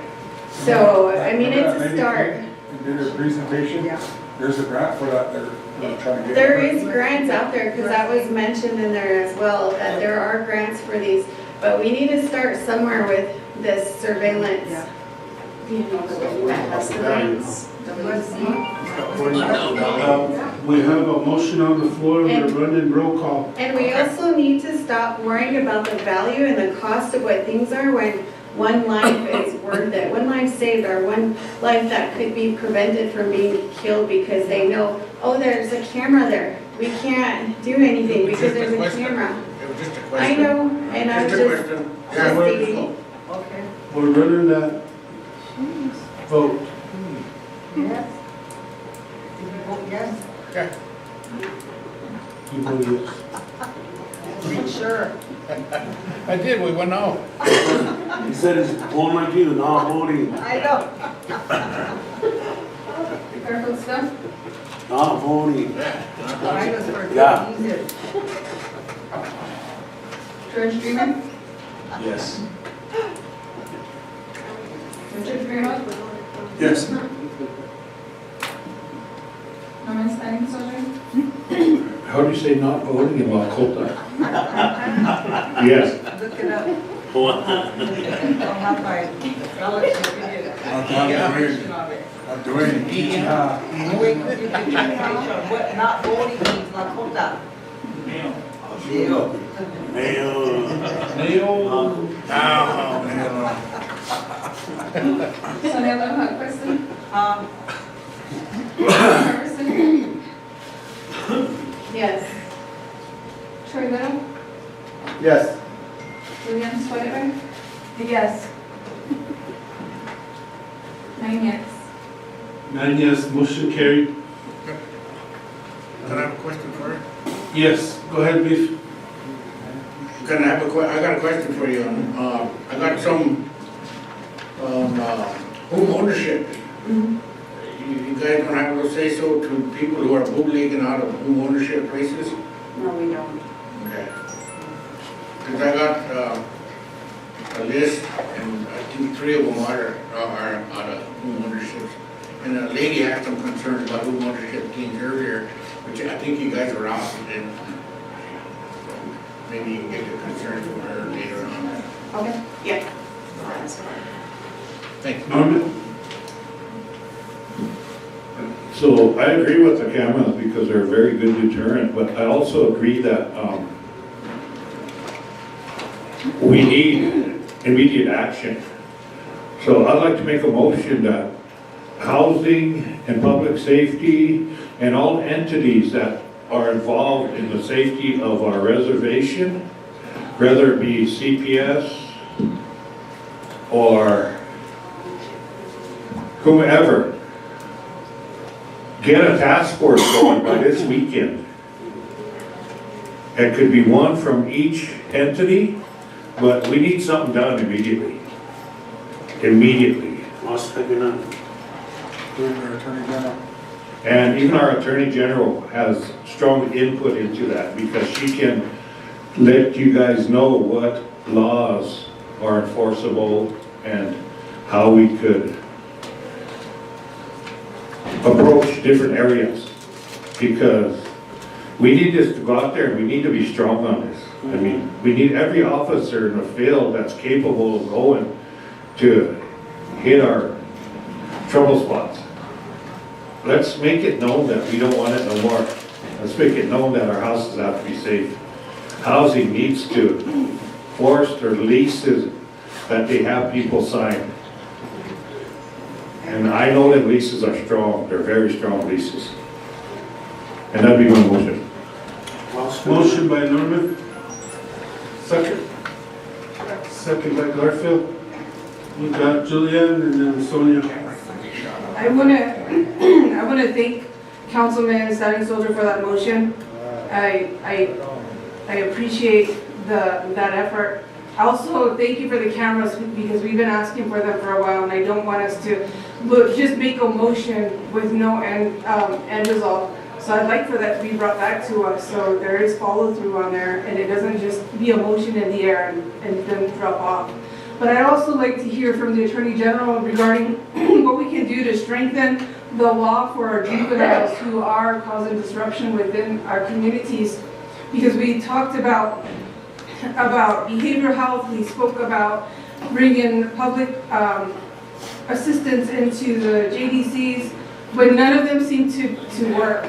So I'd like for a solution to be brought forward that we can review and approve that will strengthen our laws for our juveniles. And if you have some ideas, I'd certainly like to hear them because right now we're spinning our wheels trying to figure out why these juveniles are out there and the parents are not being held accountable. The grandparents are not being held accountable. Their relatives are not being held accountable. And that's why I brought it up today. Thank you. Sonia. Just what is it, along with I think the housing just mentioned about the leases of these low-income houses. But our district just recently, Monday night, had a district meeting, and one of their biggest concerns too was the cleanup week. You know, and that when we give a lease out, you know, there's some places where it's really terrible, you know, with the trash and all of that. And so they want to address that part of it. So I'm hoping when housing is doing their cleanup week that they will be looking at that too. You know, that that's important too. I think our environment, I think we've been really getting on solid waste about the cleanup of that solid waste site. And so I think a part of it they want too is the cleanup week of these cluster homes. And I think anywhere else, you know, in the districts, our county is addressing that with our district to do a cleanup week too.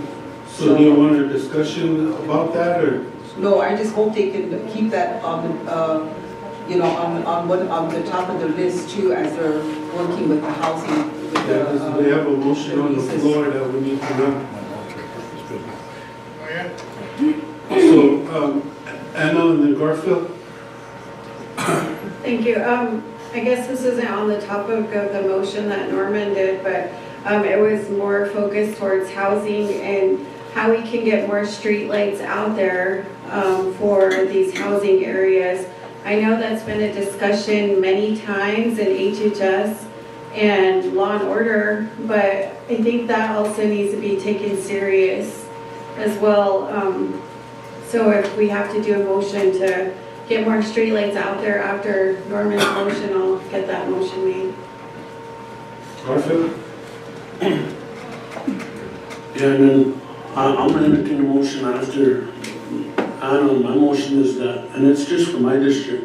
And if anyone wants to tag on, fine, but I want to notice going out to all our tenants in our district that live in our HUD houses, it's going that they're put on notice for bootlegging or any sales of any illegal drugs, meth, cocaine, weed, whatever. But that notice needs to go out before these complaints start coming in, so that at least they'll be notified that, you know, if their tenant, if their house is reported for bootlegging or sales of any drugs, that they'll be evicted. Because, like I said, it's time to double and triple down on this, especially with the kids coming out of school. You know, we want a safe environment for all our little ones. No, I don't want to step on anyone else's toes, but I want this done for my district. Okay, so we'll do that motion after we get done with Norman's.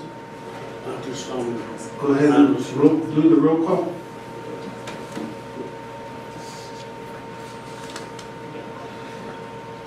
Inferno, Yeah. Burkett still, Yep.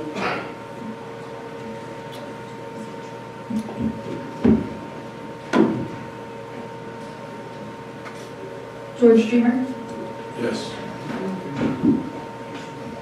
Rich Greenwald, Yes. Norman Standing Soldier, Yes. Sonia Little Weston, Anna Harrison, Yes. Troy Little, Yes. Julianne Spotted, Yes. 9 yes. 9 yes, motion carried. Anna? Yeah, my motion is gonna be that OSLH, conduct an assessment on where additional lighting need to be in these housing areas and take action to install additional street lighting throughout the housing areas to improve community safety, visibility, and the quality of life for our people out there on the reservation. Motion by Anna. Second by Julianne. Roll call.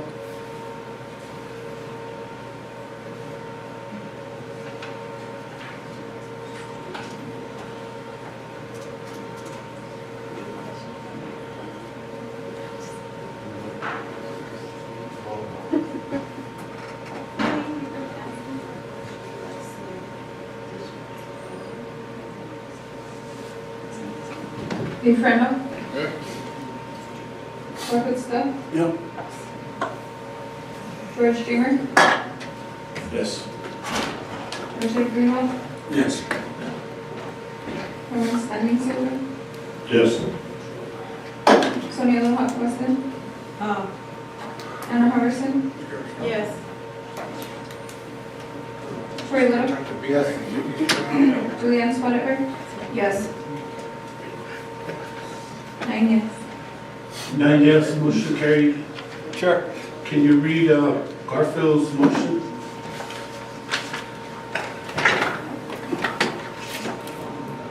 Motion to send a notice to all tenants in all HUD homes that they will be evicted if convicted or arrested for drugs, bootlegging, Not arrested. or Yeah, evicted. it's for bullying, alcohol or sales of any illegal drugs, including black market marijuana.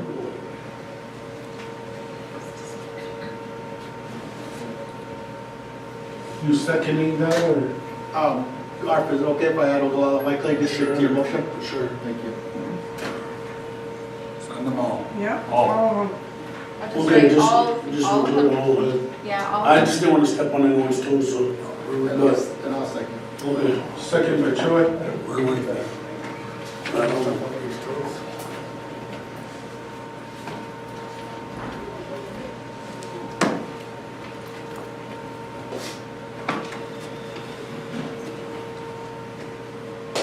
Inferno, Yes.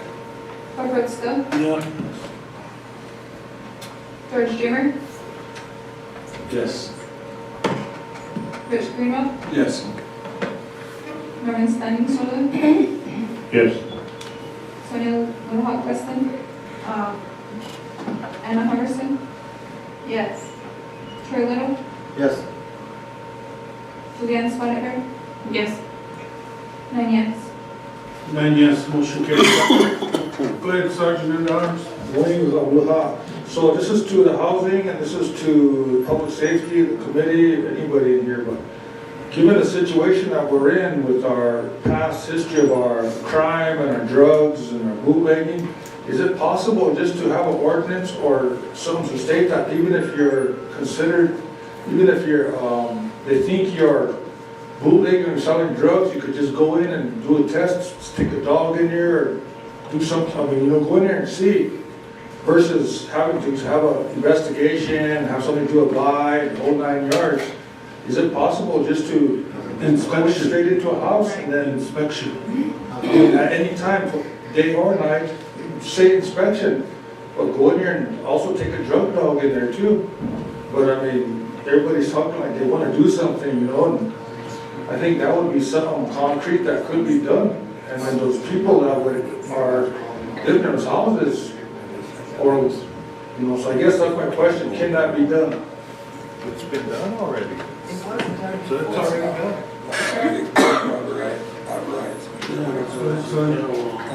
done. I think back when Mr. Ironclad was the CEO of housing, they had the TSR doing that. So I think that's why Mr. Standing Soldier probably was the TSR. But they did that. They actually were able to just, it got to the point where they just kicked in the doors and they went in.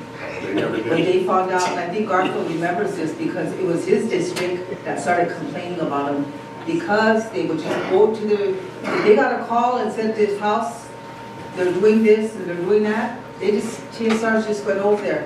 They had carried these badges around their neck or something, but they would show that, but they were just kicking in the doors and going in and addressing the person that was leasing the house or renting the house. And I know it got to the point where it kind of got really out of hand, according to the way the district said it. So from there, they kind of pulled away from doing it. But to me, I think it was working in some cases, because they did catch a lot of people that were either bootlegging, or if it was drugs, or if they were just getting out of control, neighbors were reporting them. That's how the TSRs addressed it. But that was during Mr. Ironclad's term as the CEO of housing. And I think maybe Carrie remembers that. She's been working with housing for many years now, so she probably knows that the TSRs used to be able to do that. So, and Norman, I think he was a TSR then, was it you? Do you really want to hear the story behind that door getting kicked in? That was in Bandit, it was actually Sharp, so you heard that. No, but there was a reason we went in that house. You want to know the backstory on that? There was a girl screaming in the basement, getting raped. See, that's the reason why they were able to go in. The cops didn't show up, right? I bet the TSRs were. We were they there. had the keys. They were there. Yeah, you guys had the master keys. We had and master you just keys go to in. go in. Yeah. So Happened like that. you either got to figure the right from the wrong. Yeah. In that case, we went in because of what was happening. Yeah. So they had that authority to do that. but- Well, they leased the tribal home that won't too much of a drive. Yeah. Anna? Yes, thank you, Chair. There was an issue that brought up that we only have 1.5 prosecutor. That's kind of creating an issue out to the courts. Do we have to make a motion to advertise for more positions? Because I thought we had like 4 positions for prosecutor. Also, there's an issue with the pay that we don't have, we're not getting applicants. So is there a way we can also ask for a pay, like have the Attorney General bring increase in their pay so that we can fill those positions? Or, they really need those prosecutors, but we're not getting them because of the pay. Jessica? I did send a memo to Stephanie Starr and John Long before John Long left, increasing the pay and get on Law and Order Committee. And then I sent a request to Cora to get on the agenda too, but I think you guys had council instead. So if I could just pick that up, I already have something ready. I just need to get on the agenda for it. Okay. Those positions are already being advertised. Okay, so they are being advertised already. Okay, thank you. And if we can do emergency hires, to get them on faster, because it's just taking so long. If we need a motion for that, I'll do a motion for emergency hire for the prosecutor position. Motion by Anna? Well, in support of emergency hire, but then after you hire them, you still bring them back to get ratified. Yeah. You know what I mean? But still, give it an authority to have that emergency hire. Can you, do you want to add that to your motion? Yes. Because I seen it in the past where that happened and then this council, no. So we'll add it to the motion that they get ratified later.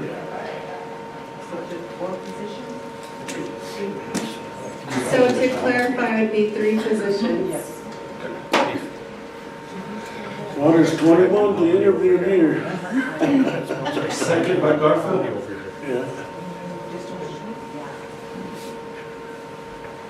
Sonia, you'd be a good prosecutor, right? Roll call. Everyone would be alone.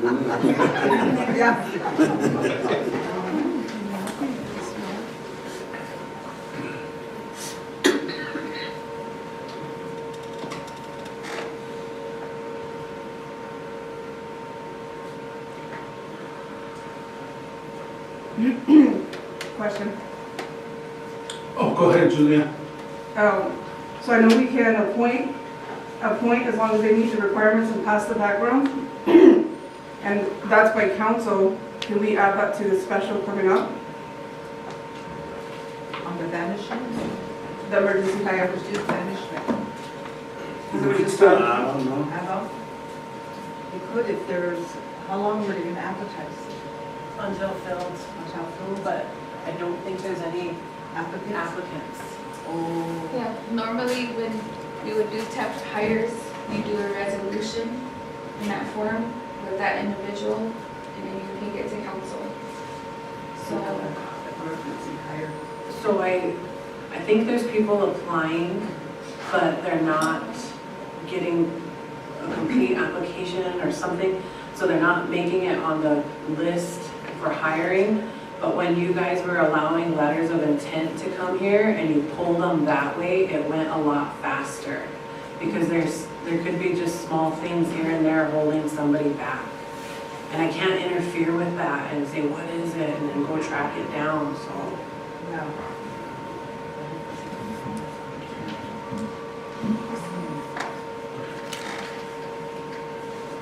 They did that as a intent, didn't they? Last time? in front That's all they did. Yeah. Just sent them over and then they Yeah. got it all done. of Garfield stuff. Yeah.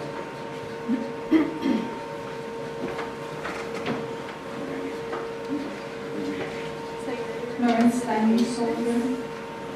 Yes. Sonia Rojas Preston.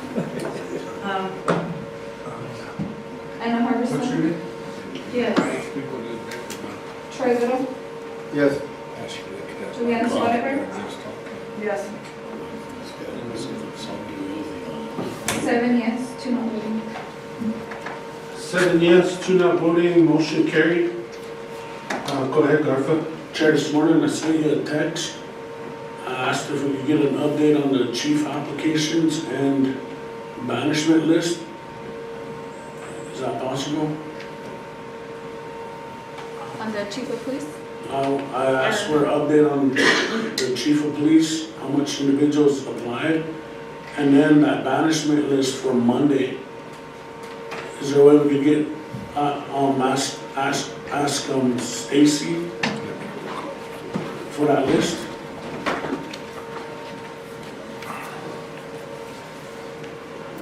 If one of the secretaries could ask her for it? Yeah, you want the list? Yeah.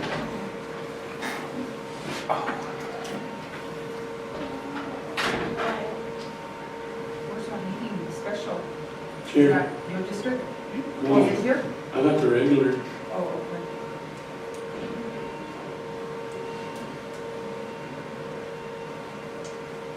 So you're talking about the regular session?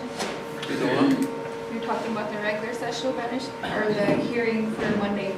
Yeah, the List. banishments. Yeah. I want an updated list Yeah.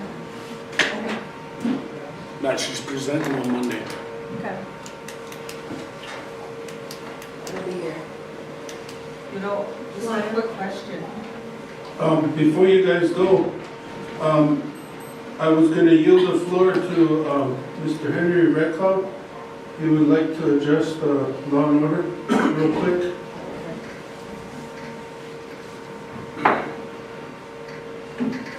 Thank you, Chair. Greetings, one and all, good respected council people. I happened to be by here this morning. Say your name. My name is Chief Henry Redcloud from the Wapamni District. And I just happened to be by the chambers here, and I saw what was going on, so I sat down there, and that was since this morning, and I've been sitting here listening. There's a lot of serious issues. And as I was, sitting there, I heard various things come up, but I heard the homeless shelter come up.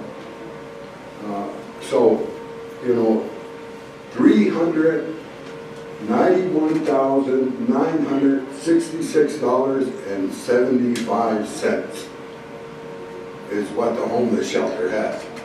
And they had that since December. I know because, and so I asked this gentleman named Abraham there. I asked him, I said, what's your plan with it? And there was no plan. He said, well, I got it in a bank over here. And I heard people giving, testimony that they only get a couple, bologna sandwiches a day. And so I went and asked him. The reason why I know is because I work with, I work alongside each and every one of you to bring up the quality of life for Oglala Sioux. I'm involved in housing. I do housing. I teach our membership how to build these houses. I teach them about solar and energy efficiency. And I work with other organizations bringing resources in to help. And it happened that I was reached out by a thrifty store. This here thrifty store then donated these things, so I brought them over here and I took them over to the church homeless shelter here. And then within that, they found 75 gold coins, $391,966.75. And they got really as Abraham doesn't have really any idea on what he wants to do.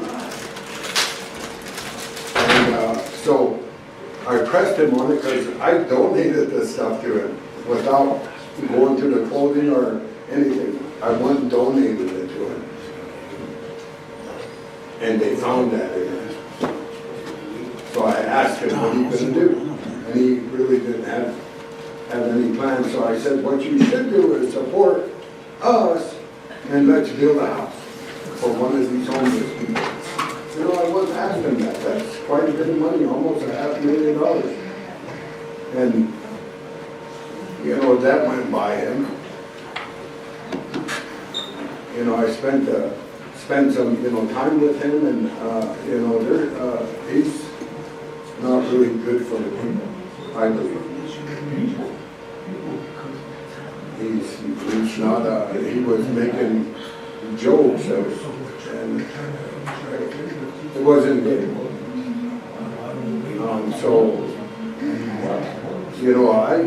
I think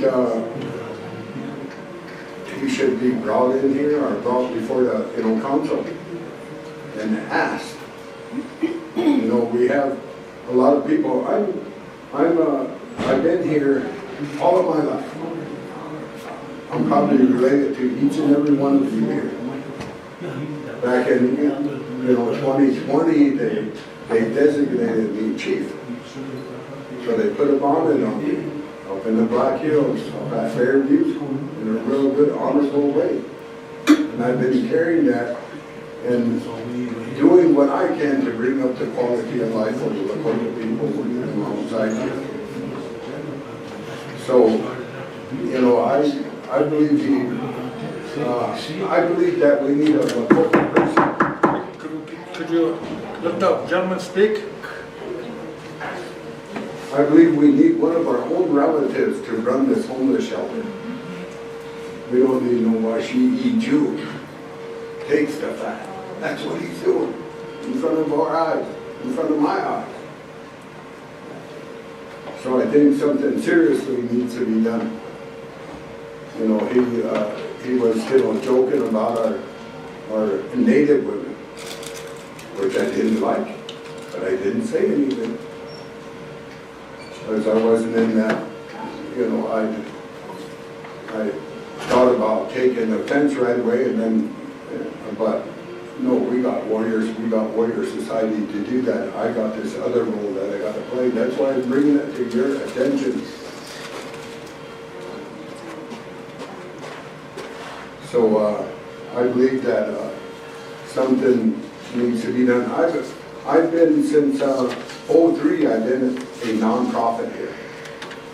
We train people in all of these aspects, creating economic opportunities. I work with 70 tribes now, doing the same things that I'm doing here with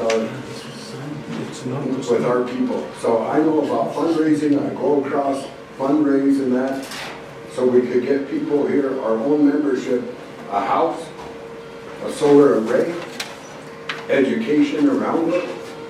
I've been doing all of these things over the years. I've been home now since 1997. I put up a house over here 27 years ago. Back over here in number 4, living there.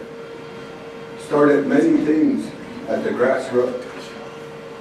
You know, and then they're successful. Back in 2000, I worked with a nonprofit called Village Earth with a gentleman there called David Bartecki. He went and passed away not too long ago due to an accident. Young guy, but he done a lot here for us. He done research for us on our land base. So we got a glossary now, 80-some pages on how to work your land, what to do. You know, 2000 back then he said, what do you want to see, Henry? What do you do? So I said, land restoration at that time, and I said buffalo restoration. So we started the Adopt a Buffalo campaign. Knife Chief community received 15 head. We helped with the fencing, water, and helped them with, 15 head. And then throughout the res here, Black Feathers over here, Bravehearts over here, different, families, what we see, Caesars, and they're still going. The Knife Chief community is doing a real good job. Okay, cool. On land restoration as well as bringing back the Punka. So a lot of good things happen. I came back here many years ago and just decided to stay. I had the calling for the land from the people, so I stayed, and that's where I am today. So when the homeless shelter got started, when they got started over here in the Billy Mills Hall, I took like 80 mattresses there. I took food there, took clothing, warm stuff for them to wear and that. And as well as I work with other organizations here to bring up the quality of life. It's just that what we do, you all understand that because you do the same thing. And I think it'll be beneficial if we have a Lakota running our shelters. I think so. I think that will really work. We find someone and we put them in there. I've been on a fundraising gig. I go around fundraising. And I went to this Presbyterian Women's Society there. And they asked me to come over and present to them, so I did. And here I saw Abram there too, and he was sitting there and he was doing the same thing, fundraising for the homeless shelter. I don't know where, almost $500,000, I don't know where that's at. Yeah. All he said is, it's in a bank. The gold coins are in a bank. So he really didn't have a, plan for it. So I'm just here, just again, happened to be coming through almost money to meet with the president. And I had some, questions for him, but he wasn't here, and I just happened by him. you all were meeting on this very important meeting. So I decided to stay all day long just to listen what's going on, because concerns from the Oyate, and not really wanting to say anything, but since I heard everything in my heart, in my soul, I decided I better say something as being the job too. So I waited for everybody to give their, testimony, then I come in last. Continue what you're doing. You guys are doing some good stuff. Look at our relatives to run some of the, programs, this homeless shelter. That way, I think it's going to be good. I think there was a lot of concerns I heard outside around the homeless shelter, so I felt bad. Where did that almost $500,000 go? Where did that go? So, thank you for your attention, and know that I'm with you in the decisions that you have to make, critical decisions. Know that I'm with you. I support you. I'll let you do a lot. Okay, so we'll finally get back to the agenda here. Item number 2.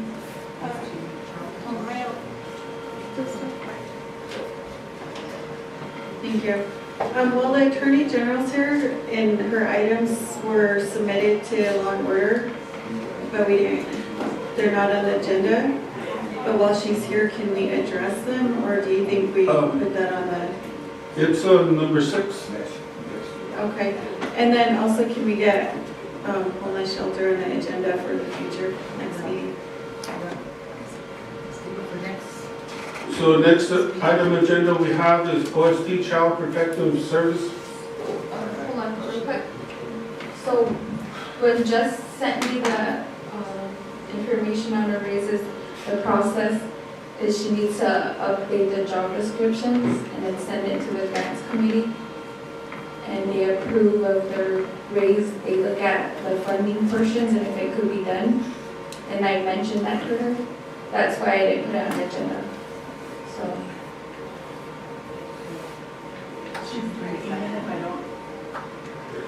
Even if there's no changes to the job description, if you want to update it anyway? You're changing the salary. So just the corner part? Yeah.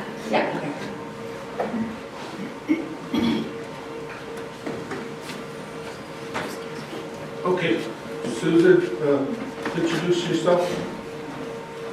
Good afternoon, ladies and gentlemen of the Law and Order Committee. My name is Susan Schrader. I'm the Director of the Tribe's Child Protection Service Program. So in your packets there, her item is the very first one on page 2.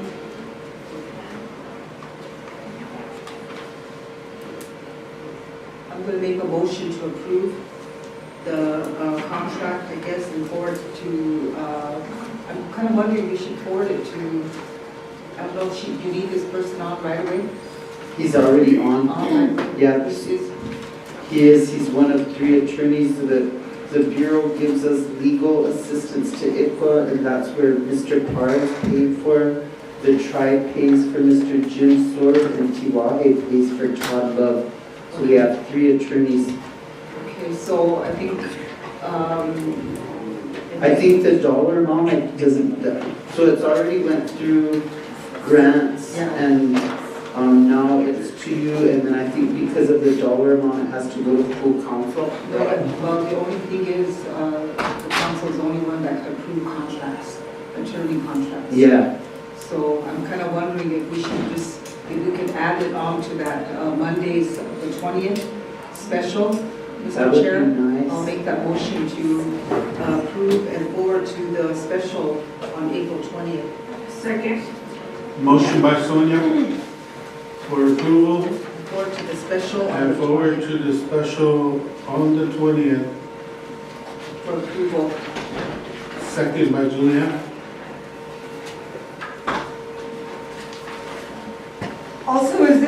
the attorney that you brought up the last time we met, or is this in addition to? This is in addition to, so the tribe pays for Mr. James Sword. And then the Bureau gives ICWA legal fee money, and that's who is paying Mr. Parr. Then the Tiwahe money pays for Todd Love. So we have 3 attorneys, we have 2 cases in the Supreme Court. And I noticed in the contract that the committee's supposed to be getting these reports. I'm gonna compile all these attorney reports there because of, they have case numbers, so, and so it's just like conferences, hearings, preparing, but it's just like I went through, I just pulled one of the reports, and like Mr. Parr in December, which was a short week because of the holidays, worked on 25 cases, you know, and every case usually has more than 1 child. So we estimate there's like 300 cases in Pennington County alone that are active and open. And we're really making headway with the new ordinance. In fact, one of the issues going to the state Supreme Court is the state not honoring our ordinance. And so that issue is being brought up by Mr. Sword because they're always trying to revert back to that old standing order and putting barriers through the process. But we have a new judge. We went from Wickery to Calderman, and we've been getting transfers after initial hearings.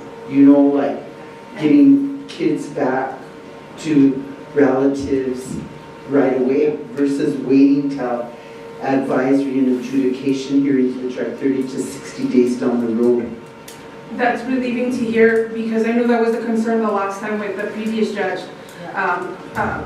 prior to who we have there now.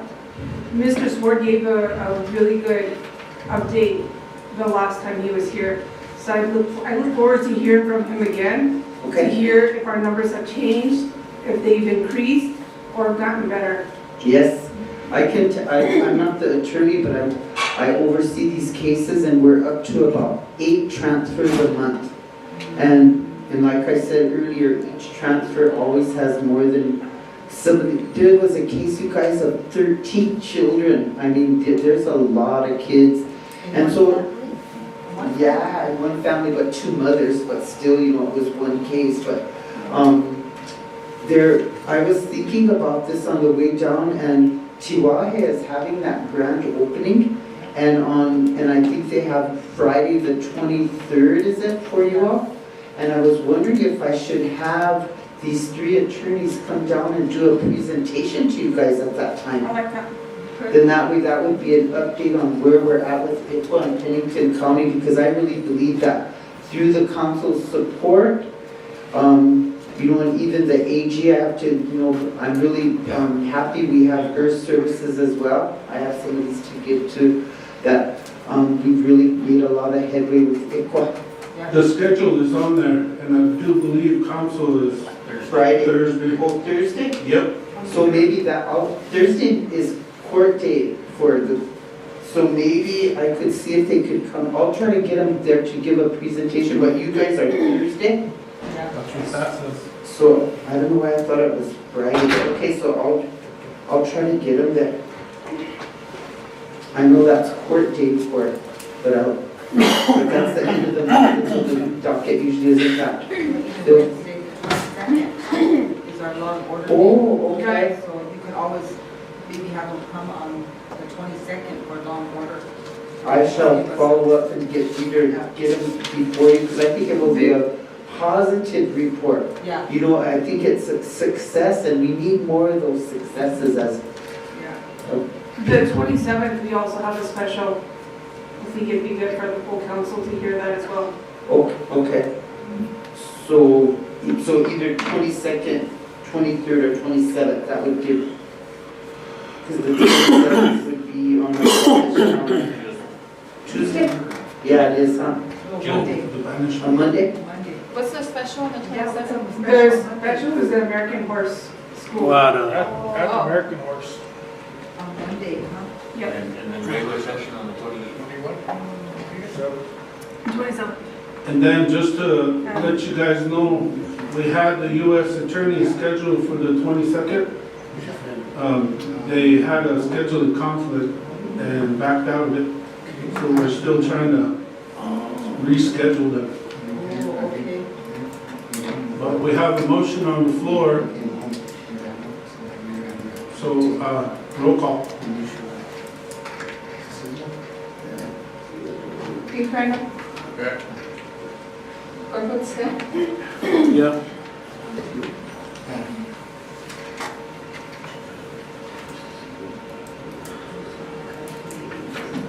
Sonia Loma, present. Anna Huberson? Yes. Troy Little? Yes. Julianne Spotted?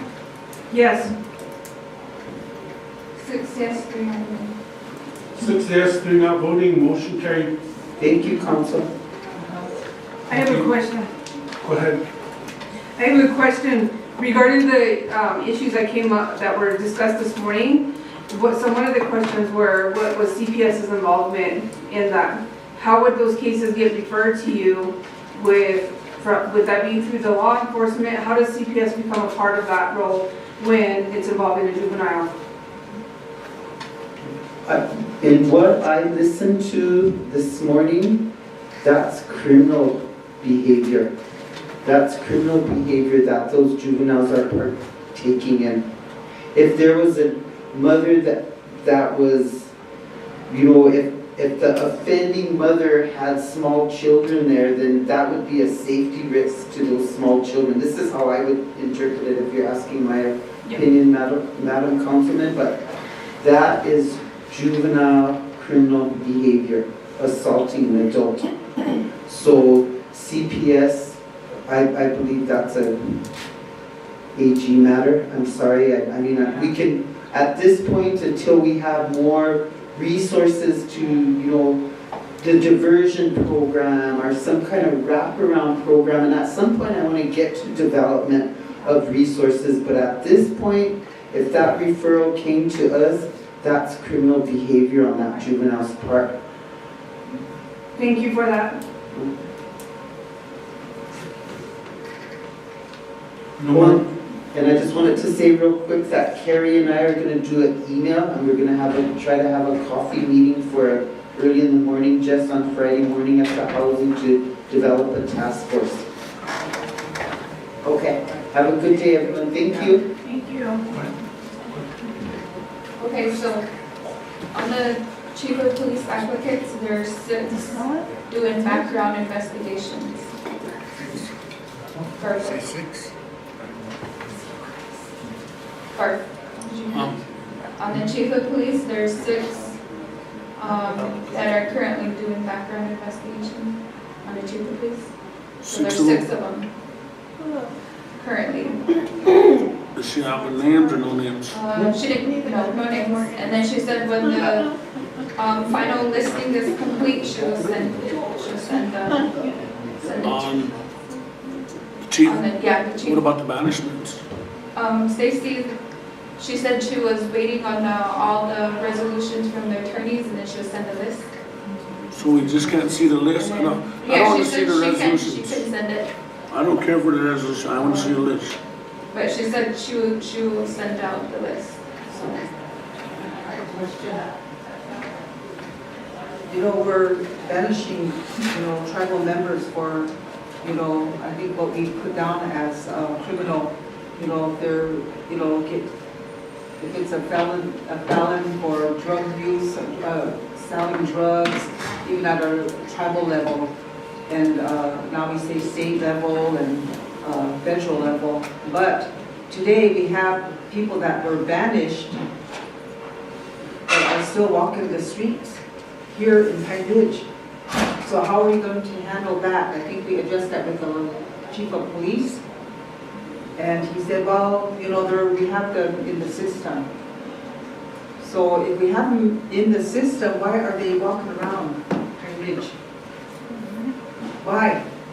Got to ask ourselves that. Why? And then we want to keep on banishing, but yet we can't even address the issue that our previous ones that were banished, they're still walking the streets. They're still here in Pine Ridge, living in Pine Ridge. Just walk right by you, you know, post office, wherever. They incarcerated some, right? There's some incarcerated. Yeah, I think maybe one, they just law enforcement didn't get. And I don't know what it takes for them to enforce that part of it.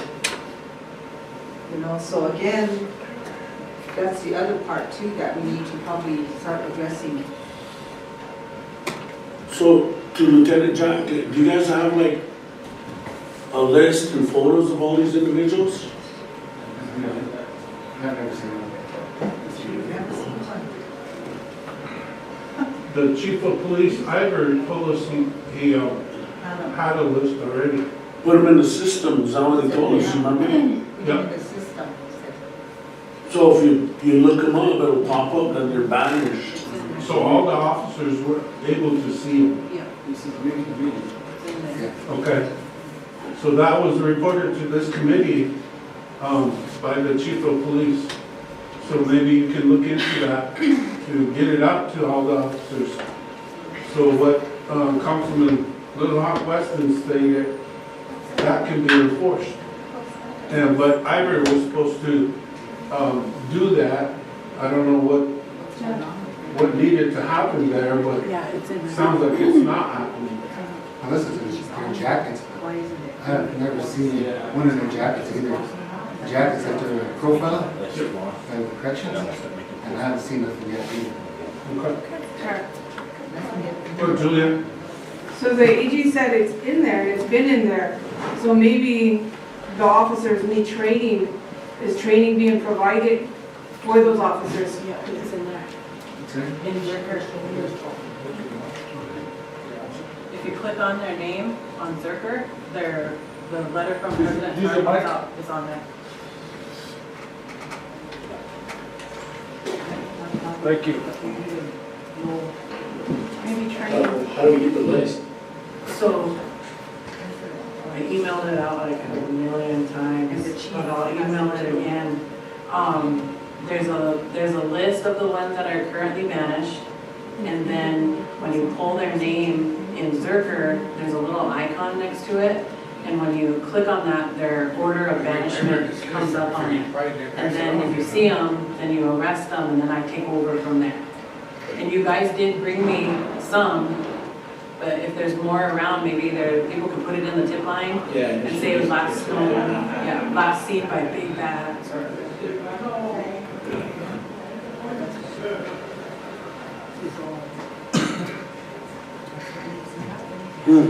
Okay, so,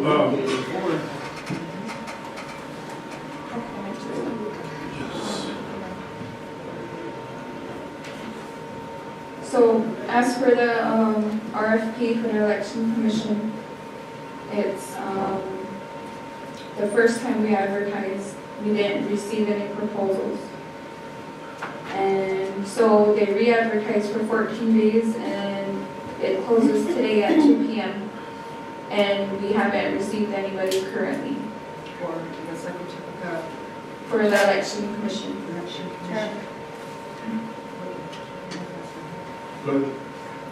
So I asked the treasurer where this was being advertised and where the property and supply director advertised. He said that's not his job.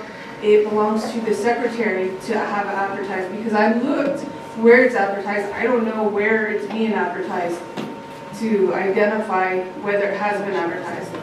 So who's advertising it and where is it being advertised? Because I didn't see it and I don't know where it's being advertised. So if there's confusion on who is supposed to advertise, that we need to clarify that. Whenever Chuck was here, he said, I advertise them. But where? I don't know where he advertises, he didn't mention it. I talked to him on the phone and he said he did advertise and they didn't get anybody. I just spoke to him on the phone. I don't know, where can we look or refer people to? That'd be have to ask Chuck where he's advertising, because he said he does, that's who does the RFPs is property. They advertise.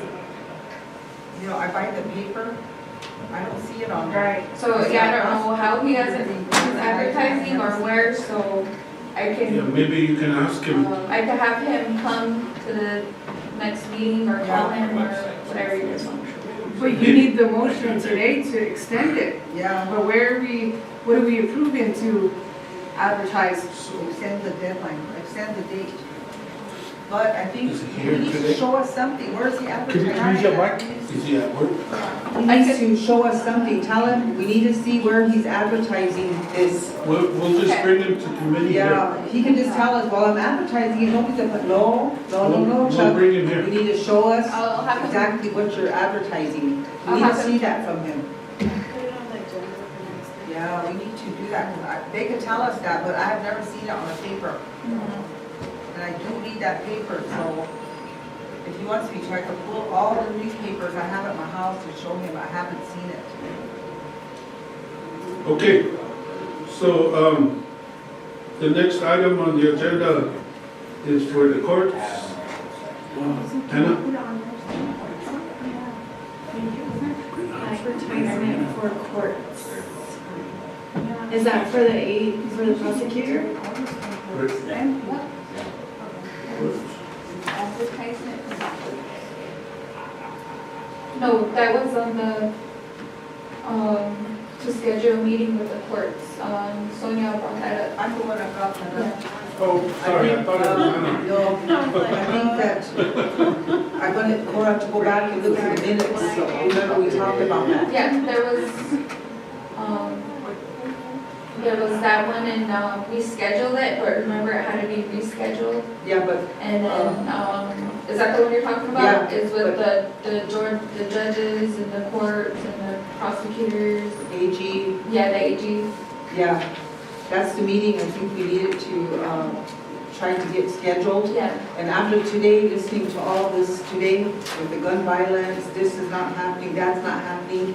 You know, I think we just need to sit down, we have a new chief judge, so we need to sit down with them and kind of address maybe some of these things that are happening here. We're having too many things come to us today, and a lot of it is on the drug again, gun violence, and we just want to make sure that processes are being followed, not just put aside. We heard from our community members, not happy because they don't think something's happening, but after hearing the AG today, you know, both sides will be heard, you know, and a lot of times our people, when they don't hear something, they are going to get frustrated and they're not going to be happy. So I really think we need to just sit down with them now, and that's the meeting. I wanted the chair and yourself to kind of work on getting a location and see where we can have this meeting set up. So somewhere down the road, I know it looks like our month of April is kind of already meetings, scheduled meetings. And I know May is always busy because we're gonna have graduations and all of that, that's gonna come up. And so I really hope we can get a meeting scheduled somewhere down the road. Mr. Chair, I think that's something that we probably need to address.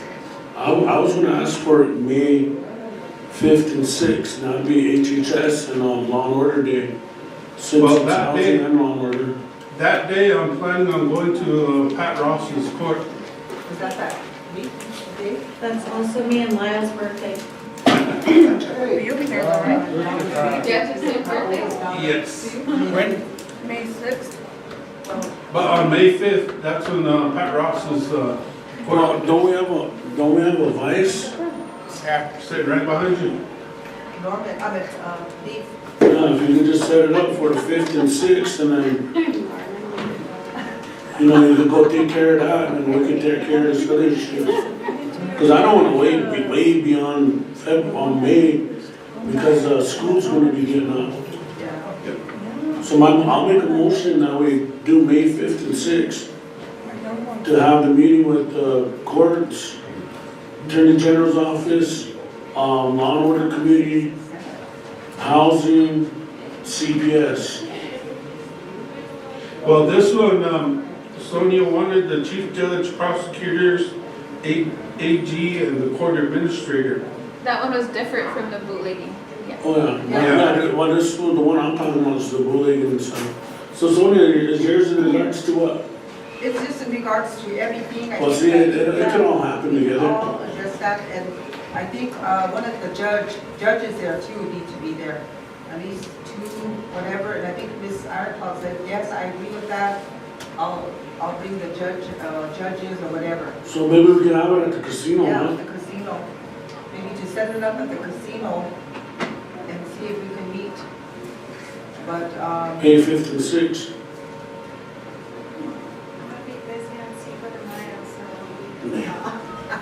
I gotta celebrate my heritage. Advice convenient.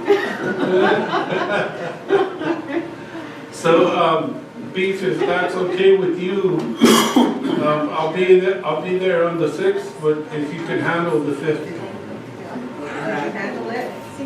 Oh, huh. Out to the casino. Okay?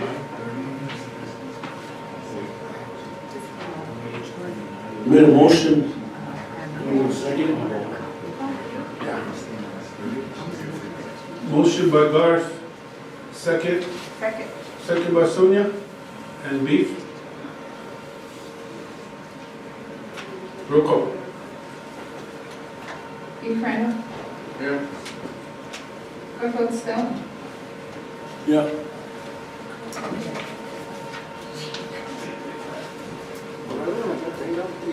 Marion Soldier, Yeah. Sonia Little Weston, Anna Humberson. Yes. Troy Little, Yes. Julianne Sweatterberg. Yes.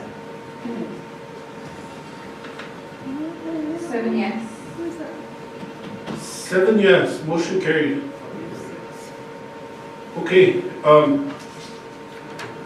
next item is, the voters list conversation. Yeah, I think, Chair, we're done with the law enforcement officers, right? we're done with them. Yes, Yeah. yes, sorry, Yeah. and the aging. Yeah. Thank you for coming. Yeah, thank you. I know it was a tough meeting, and I'm glad you sat with us. Yeah, thank you. I do appreciate you guys. Thank you. Chair. Be strong. I think the question that was brought up earlier by Davey was, is the BIA running our secretarial election or is it the tribe? Because he wanted to know all these ones sitting on the committee with the secretarial election, are they going to have background checks and drug tests? So that's a question, I guess, for the BIA. And I don't know if Rayanne is on. Because Rayanne sits on there, you sit on there. Ask her. Miss Rayanne, could you hear us? I can, and there's no requirement for that. Okay, that's all we wanted to hear. I think that's just something that Davey had a question on this morning, but now you answered it, so I guess that's all we had on that. I did have something on that, I text you, Lyle, I don't know if you got my text. Yeah, I just now read it, and I apologize, but it was pretty busy here in committee about Hobart and the update. Yeah, so, just the FYI, I got a message from a community member out to Eagle Nest District who was asking about the secretarial election and how does she register and all of that. And so I told her the district is supposed to be doing a census update and they submit those forms with that information, right? That's my understanding. And that's how it's always been done, right? The voters list. Yeah. So she said she called the district service center out there to Eagle Nest and they didn't know anything about it. So that's, it's concerned to me because it's already the 15th, we've got one more week to get the census updated. And so what are the districts doing in the, I think it's important to find out from Hobart where we're at because we've only got a week left. Rand, who did she call? The 21st. Who did she call? She talked to, who did she talk The to? district service center. Oh, then she called Leslie. Leslie said she got most of it done. She had it done. So maybe she should call Leslie again, or I can call Leslie. I think you better double check because she didn't receive anything from anybody. Okay. And so she did, well, I think she did finally get something, but she was saying they didn't know anything about it, so she kept trying to explain it to them. Okay. Okay. But I think we need to make sure that the districts are doing the updated census, not just updating from the office. Okay, Rianne, if we can interrupt you, Stephanie just now came in and she has an update. Go ahead, Stephanie. Okay, so I asked Norma what the status was and Introduce yourself. oh, I'm sorry, I'm Stephanie Starr, out of the president's office. Sorry, I just Patrick is finished. Medicine Root said she's finished. When I asked if she can come back, she was gone, so she didn't know. Pine Ridge Road and Me are there right now. Rock Bombing is here. She comes every month, so she's probably just double checking. Porcupine said she will be back tomorrow, Monday and Tuesday next week. The Creek just pulled in this morning. Eagle Nest just has just has to update 18-year-olds. And Eagle Nest is coming Thursday and Friday. They are done. That's the update for the Sunflower Day. How about mine? Sorry, I didn't hear mine. So I have a question on that. So they're updating the census, but are they giving them a registration form? Is that what they did in the past, or how are we gonna? For the secretarial election, we just went off of the voters list. Okay, because I thought I heard somebody say the registration form, a registration form, so they can be put on the voters registration. They gotta mail them out. And that would be at the district level, because like at Oglala District, if you go in and ask for assistance, you fill out one right there, and that's how they collect them. Rianne, this is Garfield. Did they say they mail out the voter registration to all the people? But yeah, so for the secretarial election, it'll be a mail-in vote. But this voter list stuff is also going to be used for the tribal elections. Yeah. So we want to make sure we've got current addresses for everybody. Yeah, so that, remember, Rianne, the voter list is due on the 22nd. Yeah, and I think they were announcing on TV to have everything in by the 21st so that it can be certified on the 22nd and submitted to the BIA. So that was what they were saying on TV. Okay. Chair, I think one of the elders wanted to say something. I'm going to yield the floor to Ms. Dawn. Come up and introduce yourself. Press the red button. Barbara Dolnak, and I'm from Oglala District. You have Oglala Sioux, I like to nabit you, I like to greet you all with a hearty handshake. I just come from the elderly meeting and everything, so we're on everything's got to move fast, is what they said. Will be done in June, from my understanding. So what's going to happen now is the 22nd, by 21st, we're supposed to send everything to BIA, and then they do their stuff. I'm not on the board. I'm just a worker in the back, but just what information I got. Lila's on that board, and he probably already gave you an update. But we're just going by what we're going to announce at the Kili. But the way it goes is, we were hoping when that ballot, one mail is going to come in first, right after we send this. That letter's going to say you want to participate, make sure your address is, you fill that out real quick. It's done, envelope, put it back in and send it back. So when they compile that, then the ballot will come. you fill out the ballot and you just turn it back in. There's only 5 on there, so I'd like to explain. But they probably did. I came in late, so they probably explained all of that. But I just came from there. One thing they talked about was drug test on the board members. I said, bring the cops. I said, I'll pee in it. You know, why do we have to go through the that when CFR, we're going under the CFR now. CFR does not say anything about drug test. So that was one that they talked about. So I just told them, I said, bring it on. Can't even find any pain pills in my system. So anyway, that's what the meeting was about. I know some were supposed to come down, but they're all scattered all over, but I made it down here. So that's the update. So we're gonna go on Kili again on Friday at 1 o'clock. Go ahead. You know, I listened to the radio the other day, and Robin Tapio was telling people on air that people from Rapid are eligible to vote. That is what I understand. We're saying that it's something else. No, I listened to the radio show. And I know Rayanne's on, and she mentioned that Rayanne told her that according to our Constitution, you have to reside on a reservation in order to vote.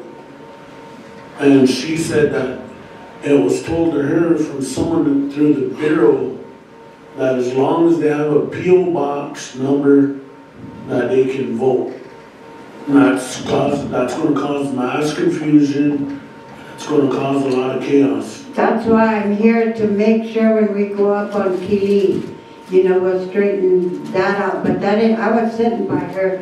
She just said that whoever, I can't remember his name, Lyle, the one from Aberdeen. Yeah. Aberdeen said on the CFR, it just said that, and you know, as long as they're enrolled members and, you know, address clear and all of that. But Rayanne told them that on your Constitution, it said something else, and so that it was let go at that. Yeah, I know what I heard on radio, and that's what she said.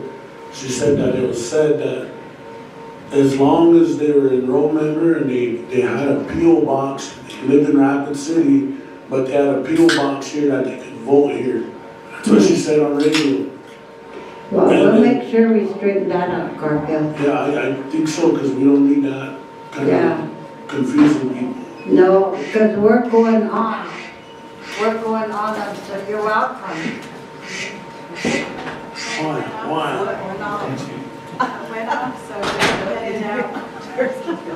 Yeah, so we'll try to straighten that out, but anybody's welcome to come up, Kiri. We'll listen to you, we're listening to you. We're listening to you guys. Okay, we try to do the right thing and say the right thing. Yeah.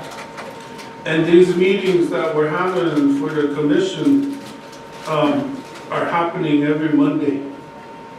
Oh, for you guys. And then sometimes we're gonna have to meet twice, you know, to get through this because of the time crunch. And the election, the ballots being counted, we gave the date of June 18th. So it's gonna happen fast. You know, fast and furious. The mailing out of the packets is supposed to happen around May 6th. You know, so the time that it takes to get to the people, and if they mail it back, those are what we're gonna count. And that's a question I was gonna ask. then the election can happen. So what's the turnaround time from when a ballot or a registration of vote comes out till it's certified, you're certified as a eligible voter? So that one is, the voters list is supposed to be back. I mean, the deadline for it is the 21st, like she stated, and then we're gonna verify that. So on the 22nd, which is the deadline for that voters list, we're gonna turn that into the BIA. And then those are the eligible voters for. Yeah, but what I'm saying is, that not all of them are gonna vote though. So after you submit it to the Bureau, they send those registrations out to vote. Right. Then we fill those out, we send them back, then what's the deadline, what's that turnaround time, what's the deadline? June 18th, the ballots are gonna be counted. Oh, So we have some, it's really close. It's just well, like I'm confused. What's the turnaround time? a week. So I mean, sign it and send it back, and that'll take a week. okay, there you go. So a week Yeah. later, then I'll be a registered voter. Then they send the ballot back, and then I vote, and then we send the ballots back, right?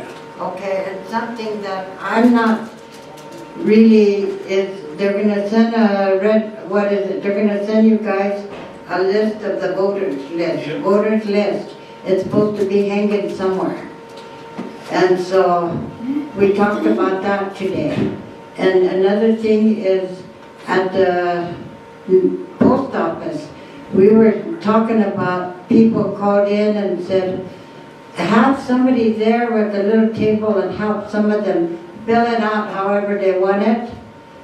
I mean, that's just an option, you know, and have them mail it back right away.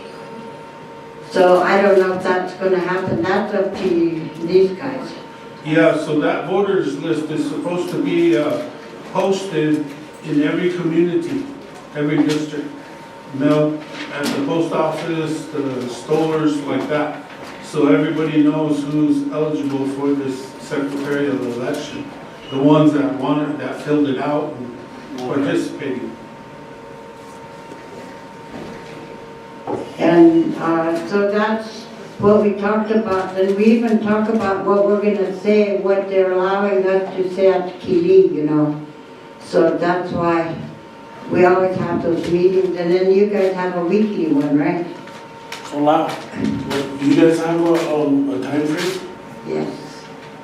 For the whole election process? Yeah, so June 18th. from the 21st, the voters list has to be in, and then we're gonna be counting ballots on the 18th of June.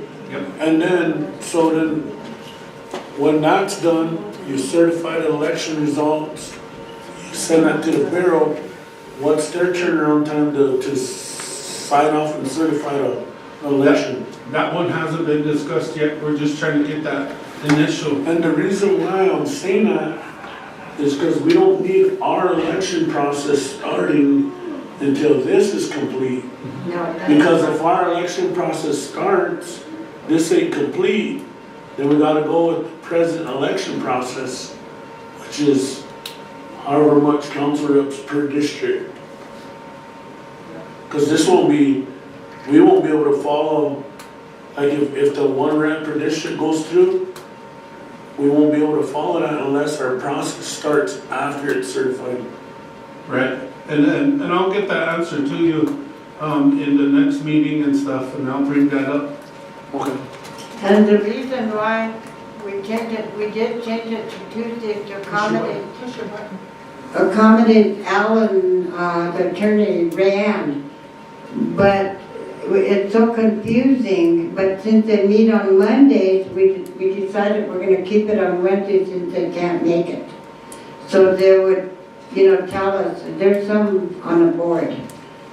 So we'll get the info. Am I getting you confused, Garfield? No. Chair? Go ahead, Rhea. Yeah, so my understanding is the Secretarial Election Board will be meeting weekly, every Monday. We're going to be putting together a timeline, and that will be posted for the public's review, wherever we can post them, at the post offices and wherever, or I don't always stay allow that still, but wherever we can post it, we'll be putting out the timeline. We haven't established it yet. Our focus right now is getting that voters list compiled and getting that in, because that's the biggest part, to make sure we have an updated voters list. And then once that's, if there's no challenges to that voters list or anybody on that voters list, the turnaround time, I think Mr. Ridley said just a few days, like 3 or 4 days, I think. So, once that list is certified, then we'll move forward with mailings, but, we'll have a timeline probably after, Monday. We should have something ready by then, so we'll post that up for everybody.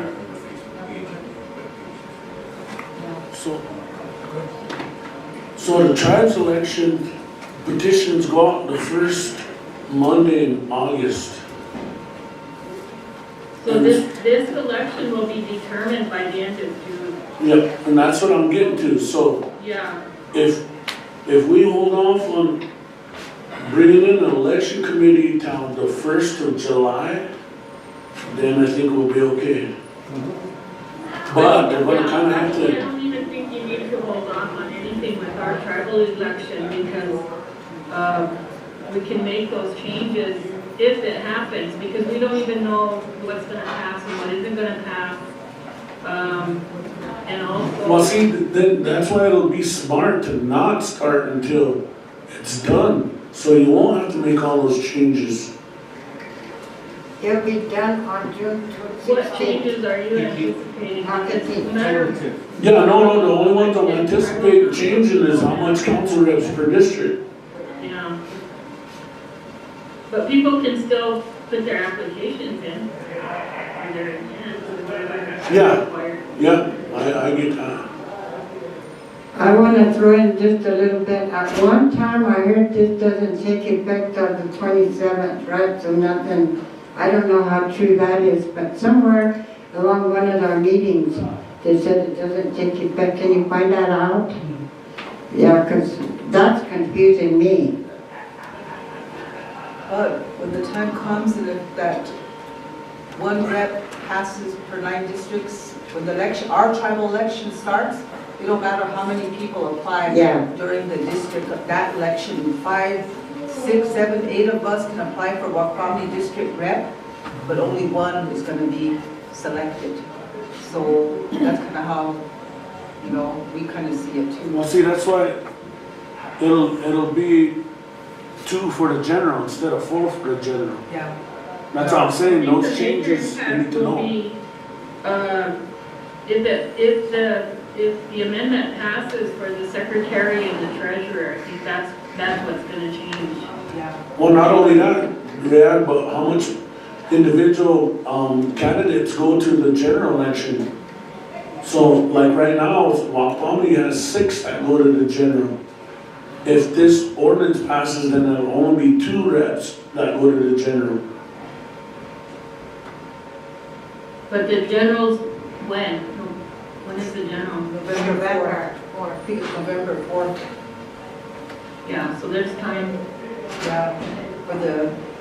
No, but it's part of the process, that's what I'm saying, we have to have it. They always told us not to change that process once the election's in play.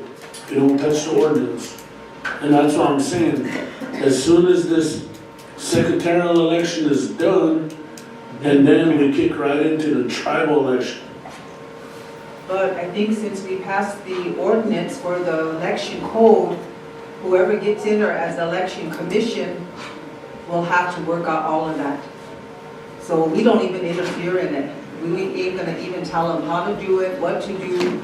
They're gonna take it and they're gonna have to do all these changes. That's if there was one. We can change the ordinance. I know, but if the election starts, they start working on the time frame and doing all that, that's when we don't even get involved in it. Mr. Chair, my suggestion is that we have our attorney make those changes now, and so they'll be ready to be implemented if those changes occur in the secretarial election. So we won't have to have working session to make those changes. It'll all be ready to go. Is that possible, Grant, where you could just have the verbiage ready for the amendments? So we could just change that portion of the code? When are you thinking that we would passing ordinances? I'm just saying we need them on standby. Just as soon as the secretarial election's done, if those pass, then we can amend the election code. as long as we have that verbiage ready to go, so we're not waiting to the 11th hour again. And Robin is here. I will give the floor to Robin. Robin, answer some of those. Thank you, committee. I apologize, we had our meeting today, we were out at Vales. We didn't realize that we were to be on the agenda today. So what are some of the questions that you're asking, Garfield? No, my question is if these amendments pass, then we don't want the election process to start and then having to change mid-election process. So that's what I'm saying, if our attorney just amends that part of the code, writes the verbiage for it, and if they do pass, then we can implement them and then it'll be smooth. But if we wait to the last hour, then it's gonna be kind of... So the incident I ran into, and you and Sonia were on the council, I don't think you were, maybe you were, but when Huck was the president, was he on the council? Yes, I was, 2008. Yep, so you guys remember when those secretarial elections passed and it said you had to be 30 to be on the council. And I was 29 years old at the time. And they tried to remove me because of that verbiage in the Constitution that was just changed from 25 to 30. And then the BIA's attorney said, no, you can't, because it has to apply to the next election process, the next election cycle. So I was 29 years old, and they left me alone. What I'm saying here is I don't want that to happen again, where we start the election process where there's 2 seats for Winnipeg, 3 seats for Wacominie, Pioneer, so forth, and then the process for the secretarial passes, and then here we are already running for office with four candidates for Winnipeg and 6 for Pine Ridge, and then having to change because of the constitutional amendments. That's what I'm saying. So, that came up at our meeting, the board meeting, and Mr. Weston is part of that. And I think that would be a question for Rayanne to interpret, and we're also working with the Bureau Superintendent. But what I understood it to mean was that once the BIA signs off on the secretarial election, then it is what it is, okay? Yeah. And so Rayanne needs to research that and see what the tribe's recourse is once that election is validated, once that superintendent signs that document saying that this is official and stuff, then Rayanne needs to research how that impacts the tribe, okay? And then the other thing I wanted to say, now this is just hearsay because one of our young ladies came out to the meeting and she was sitting in here when you guys were having this meeting, and she said there was a concern brought up about background checks and drug testing for board members. Well, that's what Amy came out and said. I didn't see anywhere in the CFR, nobody said anything that applied, but the one thing that I do want to tell you is that this is a fact. When we met on Monday, we're going to meet every Monday, and when they laid out for us the process, my head was spinning when I left there because it's boom, boom, boom. As of March 27th, the wheels were set in motion. After April 22nd, once the BIA receives that voters registration census list, he has 3 to 5 days to comb through that, look at valid addresses, and start contacting people. It's going to go boom, boom, boom, boom. And you know what? Once that starts, there's no stopping it. And he said that if only 500 people send back their ballot and say we want to take part, then they're going to go with that 500 people.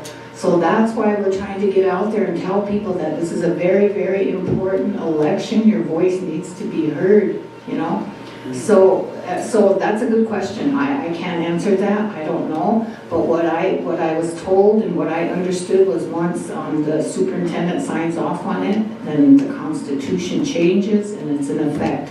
Now, I don't know if the council has to approve after that or not. But if it goes into effect and she signs it, then it should apply to the election. So if you have 7 people running for one position, there will be one position. Yeah, I mean, That's the way I interpret it. I could be wrong, but. I get that, but from my experience, when that election process started, Wait 2 years. then you had to wait for the next Right, election right, cycle. that's what I thought too. So there again, that's why you got tribal attorneys, they Yep. need to research. And that's it. what I'm saying, it's Yeah. probably best for us to wait until the secretary signs off and approves that amendment election, or the election, and then start our process, so everything's smooth, there's no confusion. Well, that's Because I entirely do support the one council rep per district, I do support the amendments, but it's just up to our people to get to, that's, so. And then, if there's one councilman that made a statement about drug testing and background, that's all it was one councilman. It wasn't an issue here in our Yeah. committee. Okay, good, yeah, that's good. to Leanne know. already gave us the answer, it's not required. Yeah. Okay, Yeah, okay. it's taken care of. All right, yeah, okay, and if there's any more questions, Mr. Weston can answer all the questions, he's on the board. Okay. We're gonna meet every Monday from at 1:30, the board is, so thank you. Okay, thank you, and I think reading that March 27th letter spells it all out, and the superintendent is the chair of your committee, right? Yeah. Yep. Yeah, okay. All right, was that it? So if no other comments, questions, motion to adjourn. Chuck is here.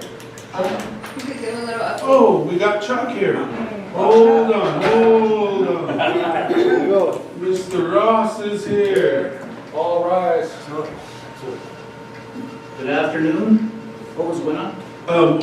We had a question about the advertisements. Okay, so they were advertised the whole month of March. What paper? It closed. Chris has all of that info. I know for sure it was Rapid City Journal. There was a Capital Journal, one of those papers in Denver. And we put it in the paper in Washington DC, but they rejected it because we didn't get our payment in time. So we didn't get that one done. At the local level. But at the local, then we have our Facebook, Tribe's Facebook, and he has the list, and it's on his computer. I revised the paper, so I was just looking through it, I see nothing in there. He's at an appointment this afternoon, so he has that listing of all of the ones that are on there. But it did go through, and they didn't get any response. So I did let Cora and Tony know that we didn't get a response. Cora told me to redo it for another 15 days. So we put it out there for another 15 days. But once I'll send Cora the info for each one of those places that he advertised. The computer just gets in the morning. We got Julia and then you. I have a subscription to Rapid City Journal and I have not seen it there. That's why I asked where it's being advertised because I don't know where it's being advertised. And I'm gonna check on the tribe's Facebook page again because I started following that and I have not seen it there. What is it advertised under? I'm not sure what it's under. Chris got with the president's office and put it under there. And whoever else he got with, there's 2 separate ones. But like I said, he has all the paperwork, it's on his computer. I don't have the exact ones that he has it on.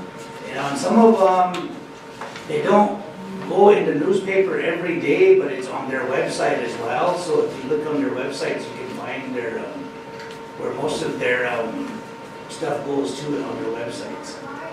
But I'll have the for sure list tomorrow when he gets back. He's got an appointment this afternoon, but that's why I couldn't bring over his whatever list he has on his computer because I can't get on his computer. Chair, I would like to see where it's advertised and without having the documentation in front of us, I'd like to motion to move this to EB&D for vote, motion and vote at that time. Because we know that this is going to be vital to the elections coming up. So I hate for us to sit on it for so long. Move it to AD&D for what?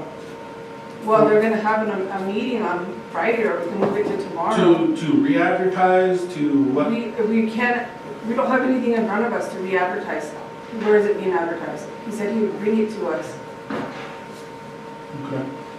There's no meeting tomorrow? Finance. Motion to send it to finance. We should be done here in about 5, This 7 item, minutes. this item? Yes. Yeah, I'll second that. Okay. Motion by Julian. Second by Garfield.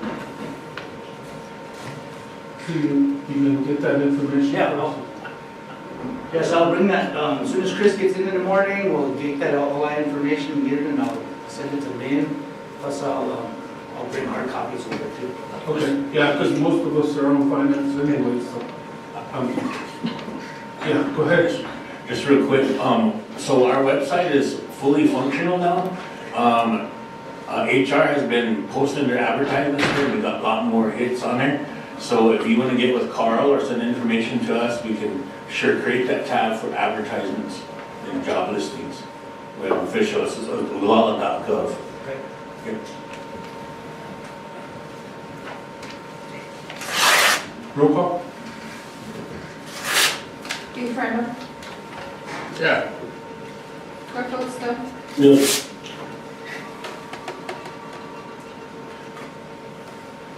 Livingston, What's the motion? You have Yes. this? I don't know.